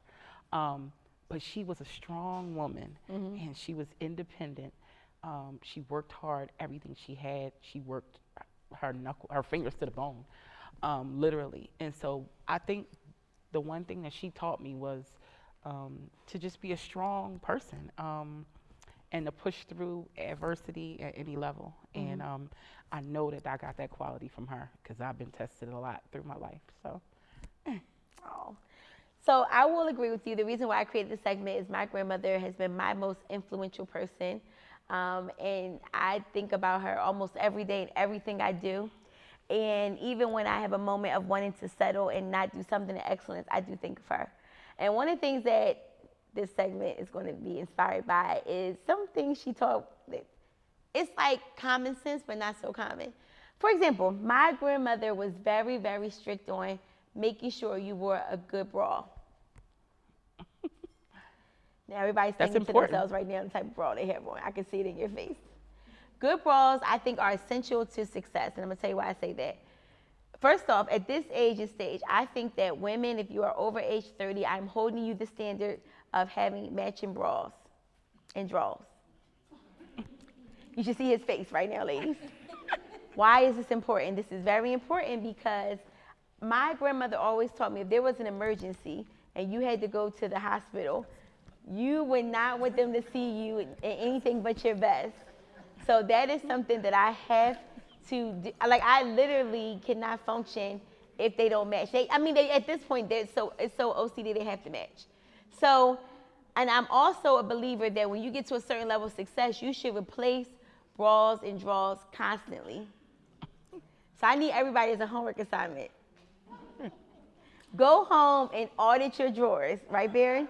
Men too. Like, does your wife be to look like you've been in a shootout? Like, do your panties got holes in it? Are your panties too big? Because sometimes is they too small? Because a lot of times when your body not sitting right, it's because you got an old panty on from when you was 2 sizes smaller. And nobody's going to tell you unless somebody cares to say you might need to go up a size or down a size. And then the other lost art is shapewear. Little women and big women need shapewear. I stand on it. I should start a shapewear brand. So I think that what I've learned is if you're trying to get serious about your money and your success, I do believe it starts with your undergarments. How are you about to get to the money or close $1 million deal and you got on some holy drawers? Like, your brain isn't even at its best because you're worried about that penny. Again, I used to be that person because I had that stomach piece. So the little stomach either had to go over or under. That, y'all looking at me like y'all judging. That's fine. I'll talk to you then. So what I used to think about is I didn't want to buy pennies that was too big because I didn't want to have like what they call big drawers and put over my flap. So I used to try to walk around with the cute drawers. Nobody was even seeing them at that time. That's the crazy part. But I learned that I need to be comfortable. My back need to feel supported, and I needed to wear the right size drawers. So I just want y'all to know I'm real proud of me, because I'm like, entrepreneurship has really changed my drawers. Y'all can clap for that, please. Yes. So if we was ever in an emergency, I'm straight. Like, I'm ready to go. Like. All right, so Shani, I just want to say thank you. This segment was really fun. I appreciate your honesty, your authenticity, and I really want to expose my community to you. And, I just hope that they get the chance to shop with you in person. It is an experience. It is. Even if they shop with you online, you're going to get quality. She has like what I call like the best airport pieces. Even something that she has on, I would definitely, put with some Yeezys and I always get compliments when I'm at the airport with all her pieces because they're comfortable, but they're with a fashion flair. So I always want to thank you publicly, give you your flowers. They're my virtual flowers. You. Somebody insert flowers when we edit this. Your support is my flowers. I appreciate your support. She's been a customer for years. She's a dear friend of mine. Yes. I'm so proud of you. I thank you. support you, and I'm. She was one of the first supporters when I told her I was moving to Florida. You so should go tomorrow. You know me. I'm not going to say don't do it. Yeah, I was like, what about I'm the friend that's going to say shipments? do it. Yeah, I'm going to say do it. Yep. I'll be back on Wednesday. All right, guys, let's give Shani a round of applause. Thank you. Thank you. All right, so we are going to take a quick break. Don't go anywhere. Just maybe refill your wine glasses. Again, today's segment is brought to you by Shirley Girls Wine. And we want to make sure that you are having an enjoying experience with us with your wine at home. We will make sure that you get the information to support Shirley Girls Wine, which is a Black woman entrepreneur outside of, inside of Philadelphia, I should say. So, guys, we will be right back. All right, guys, we are back for our final segment of the That's Rare podcast. I hope so far you are enjoying this podcast as much as I am taping it. Audience, how you guys doing? We only lost about 1 or 2 people, so we're doing good. Doing good. I will say that something strange happened during the break. And so what happened was, for the people that are not here, We have one of our young ladies here selling jewelry for the women. And a gentleman brought out the entire jewelry table. Let's clap for that. Woo! A real man. And I think, how many pieces do you think you had today? Oh, she knows the number. She's a real. So let's say let's round it up to like 100. So that's like $500. $475. All right. So somebody balled Thank you, out. King. Whoever you are. Let's thank the anonymous donor. Yes, I love that. Now, the anonymous donor, I think, did leave, so I'm not sure what was going on with that. It reminded me of a scene from Ghost. Like, like, if he's still in the room, thank you, King, but I think who did it left. Am I supposed to try to go find you now? Like, I'm really not good with this. If you're watching, just thank you. You know, professionally slide in my DM so I can say thank you again, but, you know, not too much of a slide. But that's all right. There's weird things always happening in my life, but I can't explain them. Also, I will say this, and it may not even be like a relationship or sexual. I think that people have a lot of gratitude for the work that we do in our brand. So let me just stop joking for 2 seconds. Because there are men that are in our community that have never been inappropriate, but maybe they were inspired. Shit, they might have got their loans forgiven. And what's $475 to $100,000 in forgiveness, right? So we're clapping. Woo! Clap it up for you. For everybody's sanity, let's just say that's what that was. All right, here we go. All right, so I have one of my, well, not one, two of my favorite people here. Now, the thing that I like about these ladies is that we can be in between hard conversations, money conversations, vulnerable conversations, edible inspired that I don't do conversations. You'll catch that later. And I think that what I really like about these two ladies is that they really know themselves, and I really admire that. They have strong personalities in different ways. We learned that we can't call one of them mean anymore. We've got corrected. Won't say who that is. And she's not mean. I do have to apologize. She's very, I would say, stern on her beliefs, particularly when it comes to men. It can come across as mean, but it's really not. She has more boundaries than I do in certain situations, right? And then there's another young lady that's very logical, but again, once we get into her profession, we understand why she's so logical. So ladies, introduce yourself. Give a quick introduction as to who you are. We're going to talk about your journey today. And then what I also like about this panel is that you are married, one's single, and we have conversations like when we're together a lot about both sides of the coin and what that looks like. And I always really appreciate Shaniqua being married, that she gives really great perspective of things that she would have said, you know, maybe I would have looked for, or maybe you should look for, knowing us before going into marriage. So I thank you for that authenticity. So introduce yourselves and we'll get started. Yes, yes. So I'll go ahead. I'm Shaniqua Nicole, the Millennial Money Maven, and I help people retire rich by investing in real estate in the stock market. Like she said, I'm a logical person because I'm looking at the numbers. Like, what's the numbers? But that also helps me in relationships. And so I always challenge my friends, no matter how much money we make, no matter, you know, what the goal is, how do we get back to some logic and out of our emotions and, you know, really get through these tough conversations. But super happy to be here. Congratulations to you, and thank you so much for having me. Thank you. Yes. I'm Blessing. I am a native of Georgia. I'm currently in Atlanta. I'm a business consultant. I work mostly with personal injury chiropractors and attorneys. I help them build out their practice through lead generation and paralegal training mostly. I am a mother of one king. His name is Barack. Hey, Barack. And these are my good friends. I just love them so much. And Sonia asked the last young lady one thing of what her grandmother taught her. And my grandmother taught me not to take any wooden nickels. That means don't take anything fake or no BS. And I live by that. You see how we're going to start this off? Now, I will say this. I realized recently, just even spending more time with them these last few days, why I'm attracted to them. So one is logical. I'm straight numbers, really at my core. Like, even when I heard that he brought out the table, I'm like, that was like 5. Like, my brain goes straight to the numbers, and I love that about me, and I think that's what helps me actually get along with men very well in business, because I'm always like, let's get to these numbers, right? And that helps us keep a fine line between professionalism, too. And the other thing that I really like about Blessing is that she's like the bitch that I want to be. No, with love. Like, so in this season, I'm becoming more of a bitch in a positive way. And I'm like, how would Blessing react to this shit? I like that. And so, because I think me working on my boundaries as I've gotten older is very important, there's some things that I'm telling y'all she don't have no problem just saying no to. Matter of fact, she don't even respond to some shit. I want that type of, freedom, Me, I will probably process how to properly respond, smooth it over, especially if I really care about you. With her, she like, they shouldn't have sent that dumb shit. I ain't responding to that.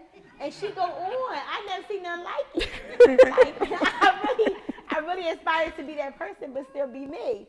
So she is helping me find that person.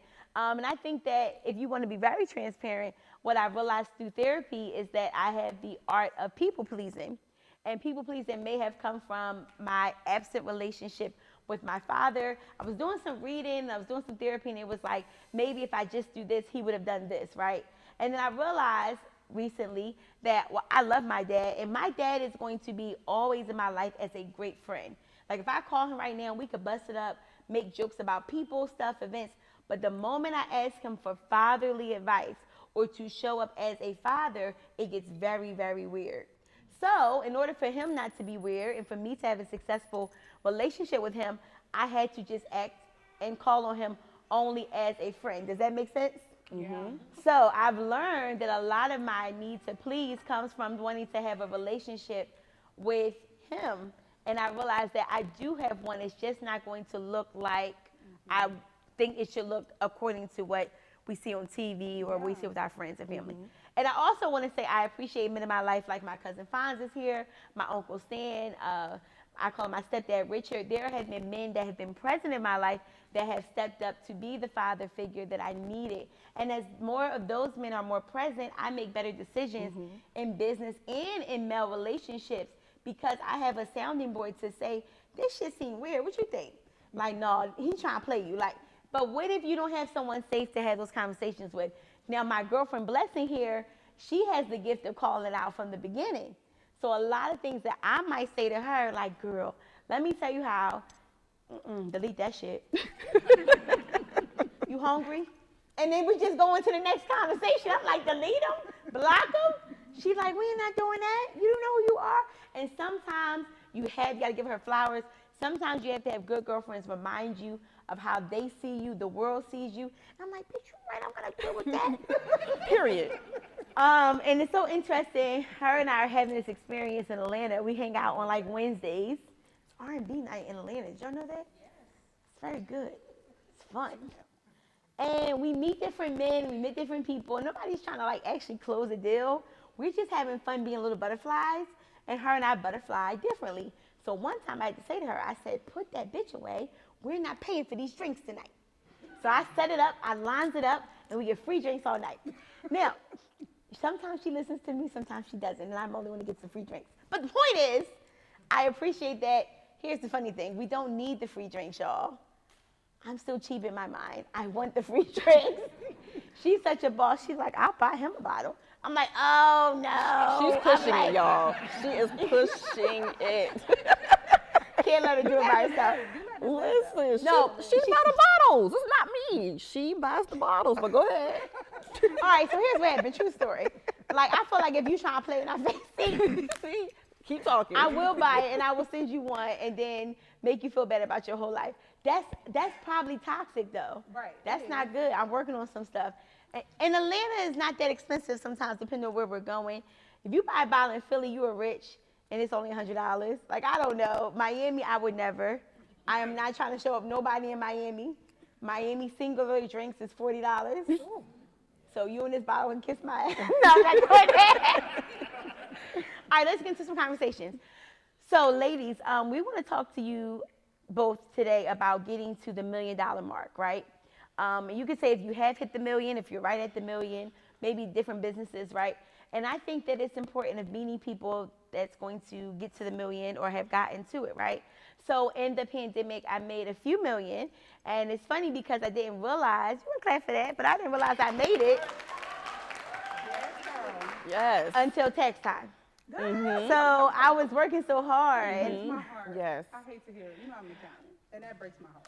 Well, I didn't. When I said I didn't realize I made that type of money, it was because I was so like head to the ground with teaching and working and products and so when it came time to, I that was the first time I had celebrated that I had made that amount of money, and I had remember crying because if I had never took the risk of entrepreneurship, I would have still been at my same job. And my job paid me about 65,000 a year when I worked for the college, and that's actually a pretty good number, especially your cost of living is not that high here. And you know, to do 65 or more in a month, it's very humbling. I'm like, I'm so grateful that I took and bet it on me.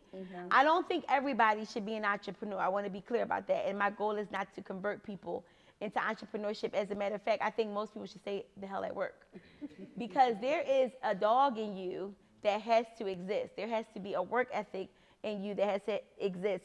There has to be a confidence in you that has to exist. And if any of that is missing, you will go broke. You will lose it all. And you have to be so radical. And you said something earlier in the card that I meant to catch and say to you, but we were doing so much earlier. There has to be a risk taker in you that you are okay with putting it all on the line. And I remember only thing that was my non-negotiable when I became an entrepreneur was that I just didn't want to experience homelessness. And I'm not trying to be funny when I say that. Like, I literally text my mom, like, if this fails, can I move to the back room? That's all I needed to know. I can rebuild anything. I could eat some beans and rice. I ate noodles and noodles in college. I could do that. But my non-negotiable, you can even take a car if you needed to, was my head to lay somewhere. And she said, yes. She said, I believe in you. You'll always have a room. Now, I know that sounds like whatever. Shout out to my mom for like being generous. Right? Yes. That's important. I think that's important because me being the eldest of 8 siblings.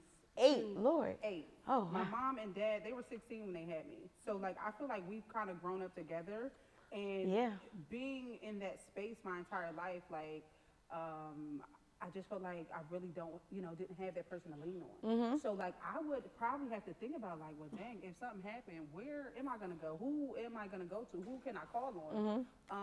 So it's that's great that you have that person because I think it gives you a level of freedom to really grow and be a risk taker. Right. That kind of holds people back. Well, I think that we do take for granted that everybody here has a person. For me, my person was my grandmother. Now, when I'm talking about like if I was in a financial crunch, a $40 situation, or sometimes I remember one time she co-signed a car, and she knew I was very responsible even at a younger age when she did that. That was my grandmother, and then when she passed, my mom received the home. So, but my mom got sick when I was 16, and she's only going to make under 40,000 for forever.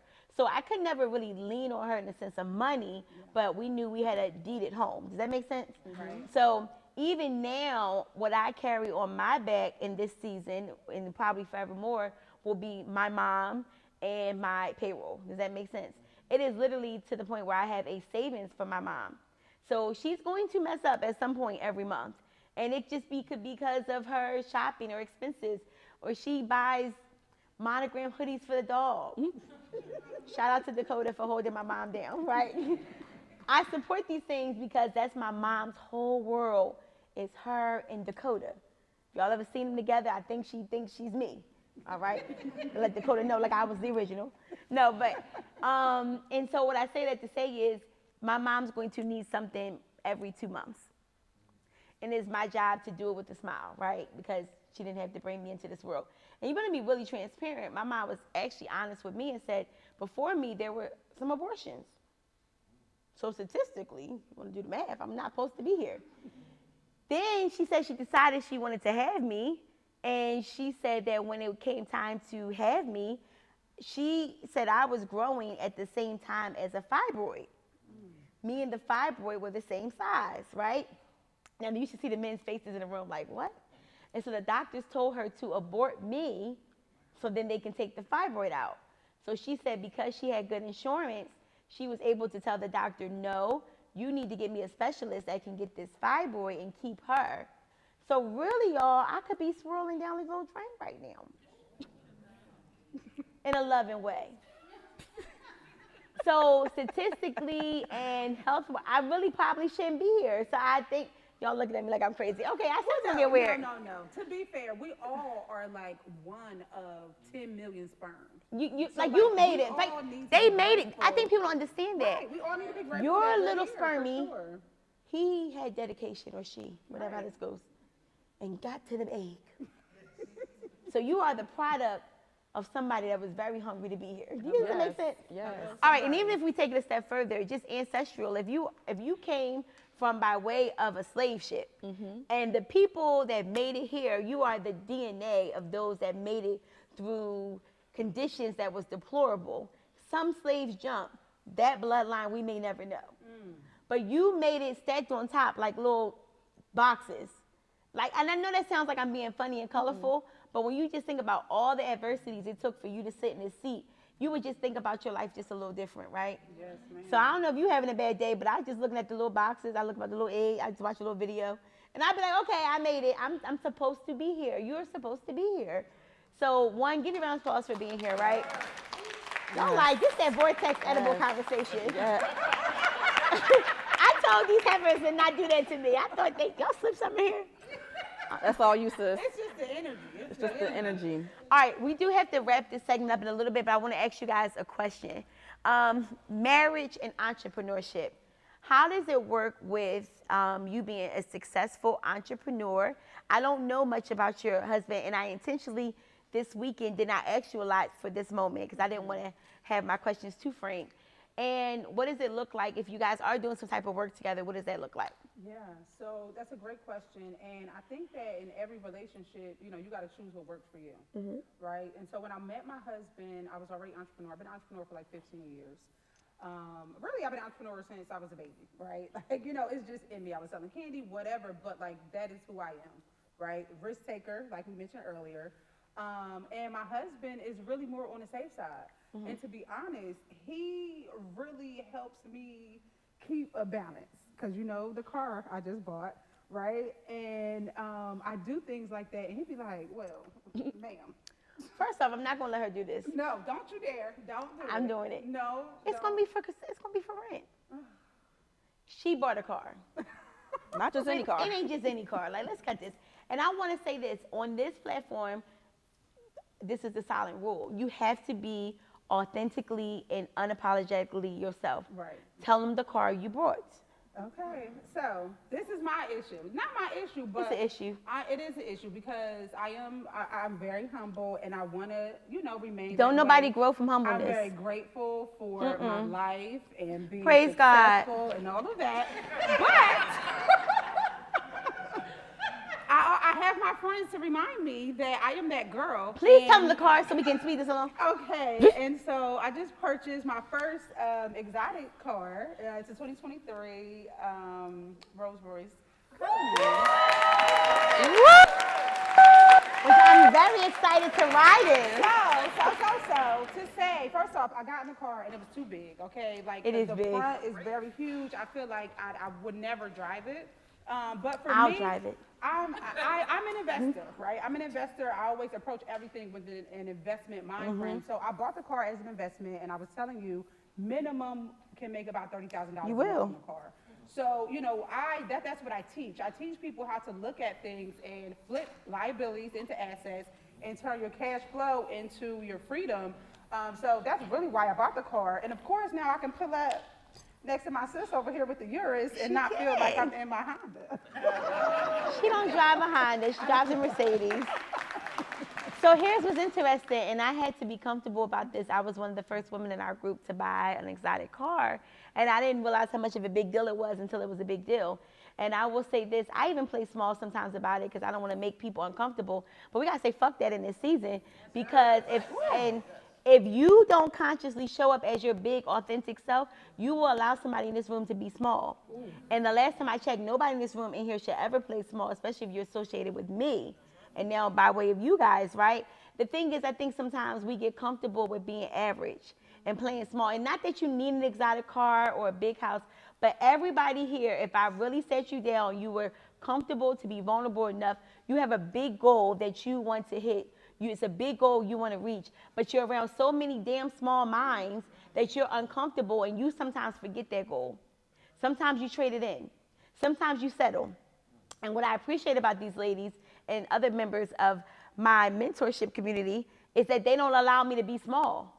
There are days that I would think it is easier to be small. It is easier to drive the Camry. It is easier to move back to Philadelphia. It is easier.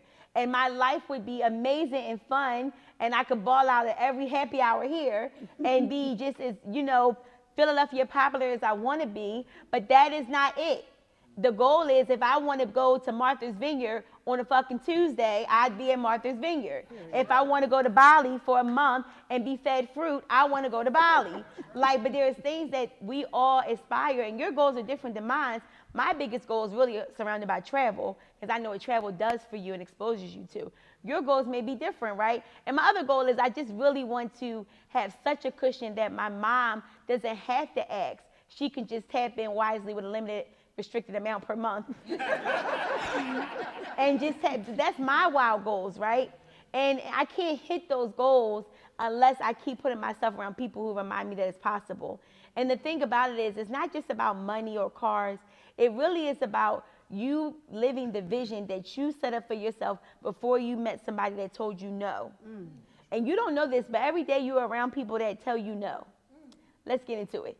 When you go to work tomorrow, right, you're going to be around coworkers that make you feel uncomfortable about wanting more. Like there's some of you here that work, and then there's some of you that have I call it a evening hustle or a weekend hustle. If you're not careful, you can feel bad about having that because you're not all into the job. Fuck them people. You could get let go tomorrow, and if you don't have plan B or plan C, like we learned in the pandemic, you're the only one that's up a creek. I encourage my own team that, yes, this is going well, but what else do you do to get to the money?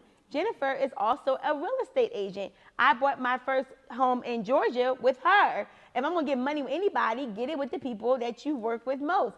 As a matter of fact, it would be extremely weird for them to be around me and not think about extra money. I think that's a cancer. Like, I can't talk about these big goals, these six-figure months, if your home finances aren't okay. And if it's not okay, then what do you want to tap in here within SLD to make some money? Yes, want to learn some crypto, you want to do some Turo, you want to do some Airbnb, it would be extremely weird. So the ladies I work with, they're all bosses too, real estate moguls, and I mean all types of shit happening in our community of our team, because if I show up small, it may give them unconscious permission to do the same. Absolutely. So it is your job to actually be a little more forward about it. I know. Because she threw the damn car in the middle of us having drinks like it was just a Toyota she bought. And I'm like, I gotta cuss her out when I'm sober tomorrow. I'm working Like, on it. work on to it. Get back, so to get back to the conversation, how my marriage works, I'm an entrepreneur. My husband has a job. And for us, that works. And well, for him, that works, right? Because I do push him into being more risk averse, right? But like I said, we came into this relationship knowing who's what and accepting each other as is. Now we do invest together, right? We have 2 beautiful children. And I really look at, I look at business and entrepreneurship separate from my life. I think that, a lot of times we want to commingle the two, but, it's like you don't want to bring your job home. So how do we be in love? How do we build a family and not really commingle business and still love each other and still grow each other, still push each other? But yeah, we do our own separate things. He supports me. There's no way I could be traveling the world with 2 children at home and, still be building a business without him being, more stable. Right. Because entrepreneurship is not stable. No. Entrepreneurship is not easy, right? So I would say he's always helped keep me balanced. And in our relationship, it works that I'm the entrepreneur, he's not. I know you had asked that question. But I do push him into doing more entrepreneurial things because really what I work for is for freedom for my entire family. You know what I'm saying? And I do think that the job constricts him a little bit in that way. But he a man, he wants to provide. I love how he provides. He loves how he provides. And that's what works for us. I like it. Great answer, Thank sis. you. Love it. Darling. Yes. Now, the fun thing is about Blessed is that she's very clear on what she does and does not want, what she will not accept. What does single and entrepreneurship look like for you as of today? Ooh, well, as of today, it looks just like that. I tried to determine very early on where this is going to go. So a lot of my friends, female friends, most of us are single, and I'm hearing them and I'm seeing them, what they're entertaining. They've explained to me all of the red flags that's been there since day one. And I'm like, so why don't we just cut this short? Because we've been on this same rotation, we've been on this same pattern. We're in our 30s now. We've seen a lot of this in our 20s. So let's just use the past to make better decisions for our future. And I'm just very big on that. Like money we can make more of, time we can't get any more of. The vortex is speeding up. So therefore, You guys put that in there? so therefore we have to come to these conclusions a little bit faster. And I just seen us waste our pearls amongst swine, and it's just time for us to stop doing that. It's deeper than the sex. This is your temple. This is your everything. This is your most prized possession. And nobody deserves that unless they deserve that. And even if they fool us, let them really, really, really fool us. Don't let it be an easy fool. I like it. So if someone was watching this and this guy is like, I like her, what would he have to do to impress you? Who are we talking to, me? Oh yeah, you married. I'm so used to hanging out with my single homegirls. You know what? From my limited dating experience, I've learned that a man with discipline is very attractive and important to me. He has to have routine. He has to have a schedule that he lives by for the most part. I've found that to be the most flattering thing, because if he can live by that, when temptations come up, I feel like it's going to be easier for him to negate those things. A guy that's just kind of ready for everything in the nightlife all the time, not getting up early. Like, I love a man that gets up early. That means he's probably going to bed early. So I'm paying attention to all those little things. And though you can do whatever you want to do at any time of the day, you know, they say what's after 2 at nighttime is, you know, more things you don't really want to be a part of. So him having a really great routine is very important to me. What would you say to the guy? And I know that I'm going to ask this question because there are some men that are here in the room that I think very highly of, that are single and very successful. And I will say, ladies, I have to just say this. It is in your best interest to come to these live events. Because 9 times out of 10, unless they sing with their women, hold their hand real fast, hurry up, 1, 2, 3. Good job. Most times I meet men that are well on their $1 million journey, and there's something about me that attracts them to my audience or my mentorships or programs, and then they start coming to live events. And I'm like, if the women in the room were smart enough to pay the hell attention to who's sitting there by themselves and go introduce your damn self, because 9 times out of 10, that man has it together, he has good credit, he got a little money, and he's interested in things you're interested in. But don't nobody ever really talk to that man. Yeah. And I be just like, you know, and then he doesn't want to be the predator in the room, and I don't think I attract predators. So now nobody gets, it's the wrong word, nobody gets the chance to get to know each other because everybody just like so silent to themselves, right? So what would you say to the guy that's in the room that wants to meet a woman like yourself? What would he have to do to position himself to be recognized? I believe he needs to speak up. Like, the men are technically supposed to be the ones that shoots the shot. Now, because I'm wanting to date, and there's every now and then I do see a man that I'm attracted to, and he hasn't shot his shot, so I'm forced to do so. Most of the conversation that I've gotten back from my friends was, that's not an feminine energy, that you shot your shot. You should have just been patient, let him come find you. So you never get it right or wrong, but theoretically, men need to be men. Men need to lead. Men need to stand. If they see something they like, say something. You see something, you say something. If it doesn't work out, it doesn't work out, but we have a better possibility of it working out because you were clear. You know, it's just their ego. You know, they don't want to bruise their egos. It's a phone number. It's a yes, it's a no. We move forward. Most of us are entrepreneurs. We take no's every day. What's wrong with me telling you no? So when's the last time you shot your shot? Oh, you know, I'm about to shoot my shot at Jonathan Majors, just in case you see this. I'm not understanding it, but she has a whole theory. I have a whole theory that's for another day and another time. He needs a healer. I'm a healer.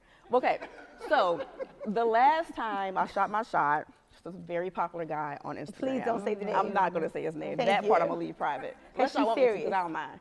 But He yeah. actually watches stuff. Go ahead. I slid into the DMs, you know, and She did. he has You millions. see how uncomfortable I am for her? And I'm like, it's not even me. Go Hold on. ahead. First of all, let me digress really, really quick. As I'm sitting here listening to Sonia, you are me. You just have a problem with being me with your close people, with your friends. This is very true. I am and her your outside. family members. But this audience and just talking in general, we're twins. I just want you to know That's why that. we get along so well. But She I see us just- on Wednesday nights. Yes, I just don't mind telling everybody this all the time. Now, back to this guy. He has millions of followers, so I've been shooting my shot, and I felt like if he wasn't interested, he wouldn't have responded. I'm sure there's millions of women shooting their shot. So I responded and kept texting him for a few months, and then he finally was just like, it's a negative. But hey, I tried. Right. It's so funny. So the gentleman that she's referring to is a part of our circle in a way, and it's so funny. What I've trained myself, and I don't think that these men are unattractive. I just don't see them that way at all, as attractive in a sexual way. And I'm gonna tell you why that is, because this is my Shaniqua hat. I think about my money. The moment that I cross from being sister to a sex symbol or sexy, I'm gonna lose out on partnership and money. And I'm gonna be honest, ain't no dick worth of what I'm about to gain from your friendship. So I actually don't want to play in the little circle that we're in, because I know it's greater if I am less of a threat. When I was bigger and less curvier, a lot of the women and the girlfriends and the wives never had an issue with me around. We could talk to them all day and night. When my body started to change, I saw them starting to change, the women, and I'm like, shit, I got to be Pleasant Patty. I don't want to get cut. So I was super extra nice and less alarming. Well, I find that interesting though, because you just told the people in your mentorship. I said my money. In your audience. But No, listen, no, you just no. told them when you in these rooms, shoot your shot. No. I'm talking about, I don't want them to think that I wanted their men. Yeah. Because remember, you got to remember, we already had a friendship or already had something connected. And I'm probably the woman that they would have dated or wanted to date, but they're with whoever. And I don't ever want to seem like I'm trying to come across as being competitive or that I'm really even into. I'm not, to be honest. Yeah. So I make sure that in this season, I'm super unalarming, super non-flirtatious. And if I feel like you still got a thing, I'm bold enough to pull that woman aside and be like, girl, I just wanted to keep it honest with you. And it works because they got the stigma of me being from Philly anyway. And I just say what it is your ass was thinking. You're not about to mess up my money, sis. Like, first off, you're not even a wife. So you, like, no, because what happens is I don't lay next to this man. I don't pillow talk with him. So you might cancel me out thinking I'm trying to get him. I don't want him. I want his ass on my class because I'm going to run his number up when he be a guest appearance. But if it seemed otherwise, I'm not going to make that successful relationship. So I had to do some self-awareness and be like, and then even those that are wives, I had the same conversation. We good, and I get invited to stuff. But I do think that is a thing in our group, and I I never don't want to talk cross to that. anyone in our group, Me either, and I'm but- not close to that one that we mentioned.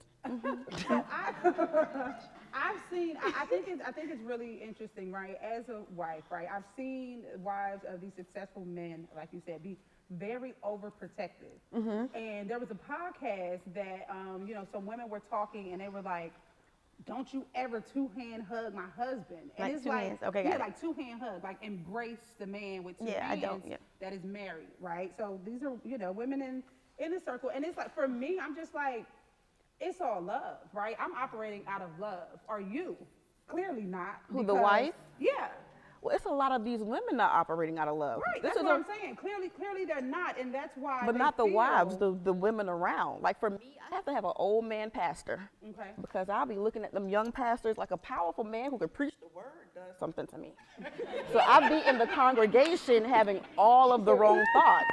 His wife not wanting me to two-hand hug him is a very smart idea because I'm having some thoughts. So you gotta be like 70 years old to be my pastor because a man who know the word be, yes. I understand that, but we're talking about small. The Lord's circles. child? The Lord. It's a circle is a circle. The congregation is also a circle. Lord. So when my point Father, I is, still these wanna men go to are heaven. powerful. Yeah. These men are wealthy. Right, And and they have all to protect their 90% of us in this audience are single. And 7 out of 10 marriages end in divorce. Y'all might be getting divorced. I need to be around. So I do not share the same views. I love the Lord, young or old. I am not trying to break up your marriage. I did not say that. I know. Well, let me say this. Go in anyway. So And they I gonna need am a new wife. conscious. I will say this, even the men that are here or wherever I'm going, I'm always very conscious that if you're not my man, I do not two-hand hug. Matter of fact, I've always been conscious as even as a little girl, my mom taught me I had a size C in breast when I was like 10. Me So too. my mom always taught me I could never even hug family members with two hands because of my breast. So I don't even know how to do a two-hand hug. If you see me hugging somebody two-hand, we fucking. Like that's just what it is. So now y'all been watching, yup. Like, no, I'm not. Just because I'm married, right? I don't do two-hand hugs. I'm a I married don't. woman. I'm not single, right? So I'm a married woman, and a lot of these guys, like you said, we look at them like brothers. So it's like, what's up, bro? Brain is I switched. miss you. You know what I'm But saying? my It's arm good normally to does see do you. this. It's normally a. A one-hand church It's hug. not usually this anyway. Yeah. I'm very rare with a two-hand hug, like super rare. And if you try to do that, I'm like, you must like me. And I don't You're like not hugging Neo with one hand. I do hug him with one hand. Do you? Yeah. But it's like your brother. I don't care. I mean, I'm one still hug mindful. one hand's good enough for a brother.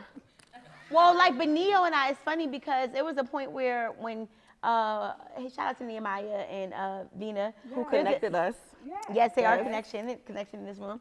I think that a lot of times, even I think about their relationship, I met him, they were girlfriend, boyfriend, but they, of course, the day before came around, and then they went to fiance, and I remember putting my stamp on Vina. Like, one day, him and I were traveling, I think we was in Vegas, and I want to talk about something. I was like, and I tell the story all the time, I said, the way she care about you and your cream of wheat, I'm like, you gotta marry her. Vina would practice his cream of wheat when he traveled, and she wanted to get it so perfect, like how his grandmother would make it.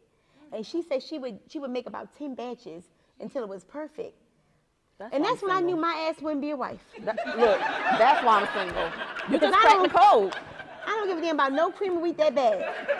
And I thought she was gonna laugh. She ain't never laughed. So all the things that's coming her way and the success that they're sharing, bitch, you deserve that. Because one time we was FaceTiming and she was practicing the fucking cream of wheat. Now, I don't know if she started practicing because it was FaceTime time or she had been doing it. That's her business.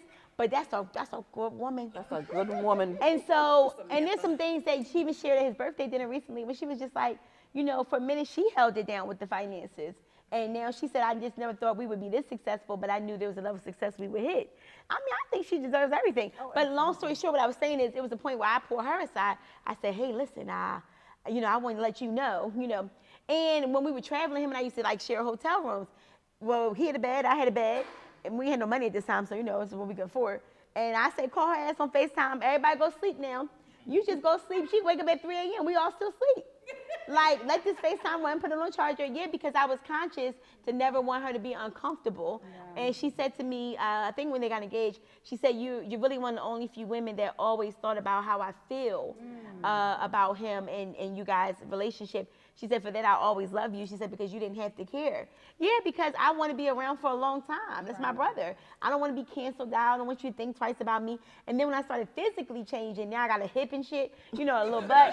Like, I don't want her to be like, oh, like this just same personality, girl. Don't worry about little stack changes. Right. And I think that's why we've been successful with our friendship, because I don't want that man. Like, I don't give a fuck about no cream wheat. I don't care. Like I want to make some millions with him, and we have. And I want to keep making millions with him and others in our circle. So I've been very conscious about that. Our last question before we wrap up, I'll ask you guys this. What does it look like for you in terms of making sure in this entrepreneurship journey, your mental wellness is good? But men aside, what does having great mental health look like? Girl, that's a deep one. So I believe that, your mental health is connected to your spirituality. It's connected to your level of success. It's connected to like the energy that you bring into your life. So for me, I think mental health is first before anything. And that's why I believe that not everybody should be entrepreneurs, right? Because entrepreneurship will deter your mental health real quick if you are not mentally sound, if you are not confident, if you're not strong. So for me, it's like number one these days, and I've been hearing this saying on Instagram, when you practice something for 100 hours, you become a master of it. And so 100 hours in a year is just 18 minutes a day. So I was just telling Blessing today or yesterday, I want to be intentional in spending at least my 18 minutes pouring into me. I'm a mom, I'm a wife, I got hundreds of clients, you know what I'm saying? So for me, mental health looks like working out. Mental health looks like sticking to my goals. You know what I'm saying? That's what I do to pour into myself and my self care. Sometimes that look like me hopping on a flight to go get some sun. Sometimes I need to journal. Sometimes I need to talk to my therapist, and sometimes I need to just talk to my girlfriends. Right? So mental health is number one. It's a struggle, right, to keep it balanced with all the highs, lows, valleys of businesses, motherhood, wifehood, and all of that. But I think is the number one thing that we have to master is ourself. So self mastery is key for me, and that's really what I work on first and foremost before I do anything else. Everything she said, and the only thing I would add is avoidance. We kind of had that conversation earlier. I really do a good job of avoiding toxicity, or it doesn't even have to be toxic, just anything that I watch what I eat. Like, I don't listen to a lot of rap. I only catch it if I'm at the gym because the gym is playing it. I don't watch any TV. It's just so much garbage that can be poured into you subconsciously that I do my best to avoid things that are not healthy for my mindset. So I'm not putting myself in certain environments, not having certain friends. Like, I had a set of friends that it was affecting my mental health. I felt it. And I was just asking God, like, they haven't done anything to me, but the conversations that we're having is not the conversations I want to have. And to just disappear from them doesn't feel right. He made them disappear. You know what I'm saying? And if you make the prayer, he'll do what he needs to do. But I'm just very big on keeping my everything around me as positive as it can possibly be, and just feeding myself good things as much as possible. Yeah. I think for me, I'll close out by saying that mental health is sometimes very, very diligent on and very intentional on. And I can buy a bag or a shoe. I can pay for good mental health. Meaning, my therapy sessions are now non-negotiable. I've learned to decipher what should be shared with a therapist and what should be shared with a girlfriend. And that was really hard because my girlfriends have been, shout out to y'all, therapists unpaid for many years. Y'all haven't left. Shout out to you. And I realized that in this new level, it is not fair for me to pour onto things that A, they may not have awareness of, or B, they are moms and wives and sisters and girlfriends and workers and business owners too. So it's not fair for me to pour my shit onto them. Like, and then I didn't want to lose any friends by having all this. And then the last thing is, I will say, I know that travel is my relief. Like, I know it is very therapeutic for me to be on a plane, to go into somebody's water, or being that I live in Florida, it is okay for me to decide I'm going to close out this part of the calendar. I'm going to drive 20 minutes and I'm going to go in the ocean. And I don't have to tell it or announce it or put it on Instagram, but I'm wading in the water most times. And then I'm going to get out the ocean and I'm going to reset my day, right? I love that. So that's what works for me. That's what I appreciate and enjoy. And I also think that what you said is very important. People. It is okay to put people in a box, so to speak. There's some friendships that I've had for many years. Some are new. Some we've lost touch. We got back together. We ebb and flow. And I'm doing a better job in this season of expressing to people what I can and can't take on. I can't take that on. The cup is already full. Or I love you, but I cannot support you in this way. Or and being okay with the chips may fall where they may fall once I say what I need to say. And hopefully I'll lose people I love in the process. But guess what? I don't give a fuck. Because what I realized is I was always a thread away from falling apart. Exactly. And with the new pressures that I'm facing, I couldn't afford that thread. The thread was getting thinner. And it got to the point where, and I know God does this for me, I get so radical where I'm like, I can't, like, and I've been learning how to manage that before we get to the level of radicalness. Right. Because I want to be there for people. And being okay with just saying the word no. Everyone say no on the count of 3. 1, 2, 3. No. That's a whole word. It's a sentence. And letting that guilt go with what comes behind no. Because if you know me and you know how much I love everyone in this room, if my yes is a yes, it is coming from a place of being filled. But if my cup is low, that's a real no. And I'm okay with standing on it. So, ladies, I think that your conversation today has inspired somebody that's watching, audience and those watching online alike, to be their better selves going into entrepreneurship. What's funny is I had a whole plan about really talking about more money with them, but I'm okay that we didn't get into a lot of money conversations. But I will say that on this journey with this podcast, we will talk about money. We will talk about hard numbers. And I think it's okay to say, like, girl, you made 200,000 last month. And I like that conversation because why? If we don't say numbers like that in this situation, in this economy, in our community, we don't allow people to know it's possible. Maybe your goal isn't 200,000. Maybe your goal is to get it to 10,000 or to 20,000. Everybody in here wants to make more money. And it's okay when you hear people that look like you, everyday people, making that type of money, it's okay. So I really want this conversation on this podcast to be inspiring. I don't want anybody to feel like they're toot-tooting or beeping a horn, because everybody here has a story. I really, really appreciate knowing your story more and more each day. You didn't come from the monies, but she made the monies because when you really unpack your stuff, you had to make it. Same with you. Same for me. And so I'm hoping that people, when they're watching, when you're done this show, you're like, let me get to some fucking money. Yes. Let me get to my best self. Let me get to my mental health self. Let me go take that walk like I was supposed to take that walk. And so I hope that they're inspired each week. So, all right, guys, how do you think we did for our first episode?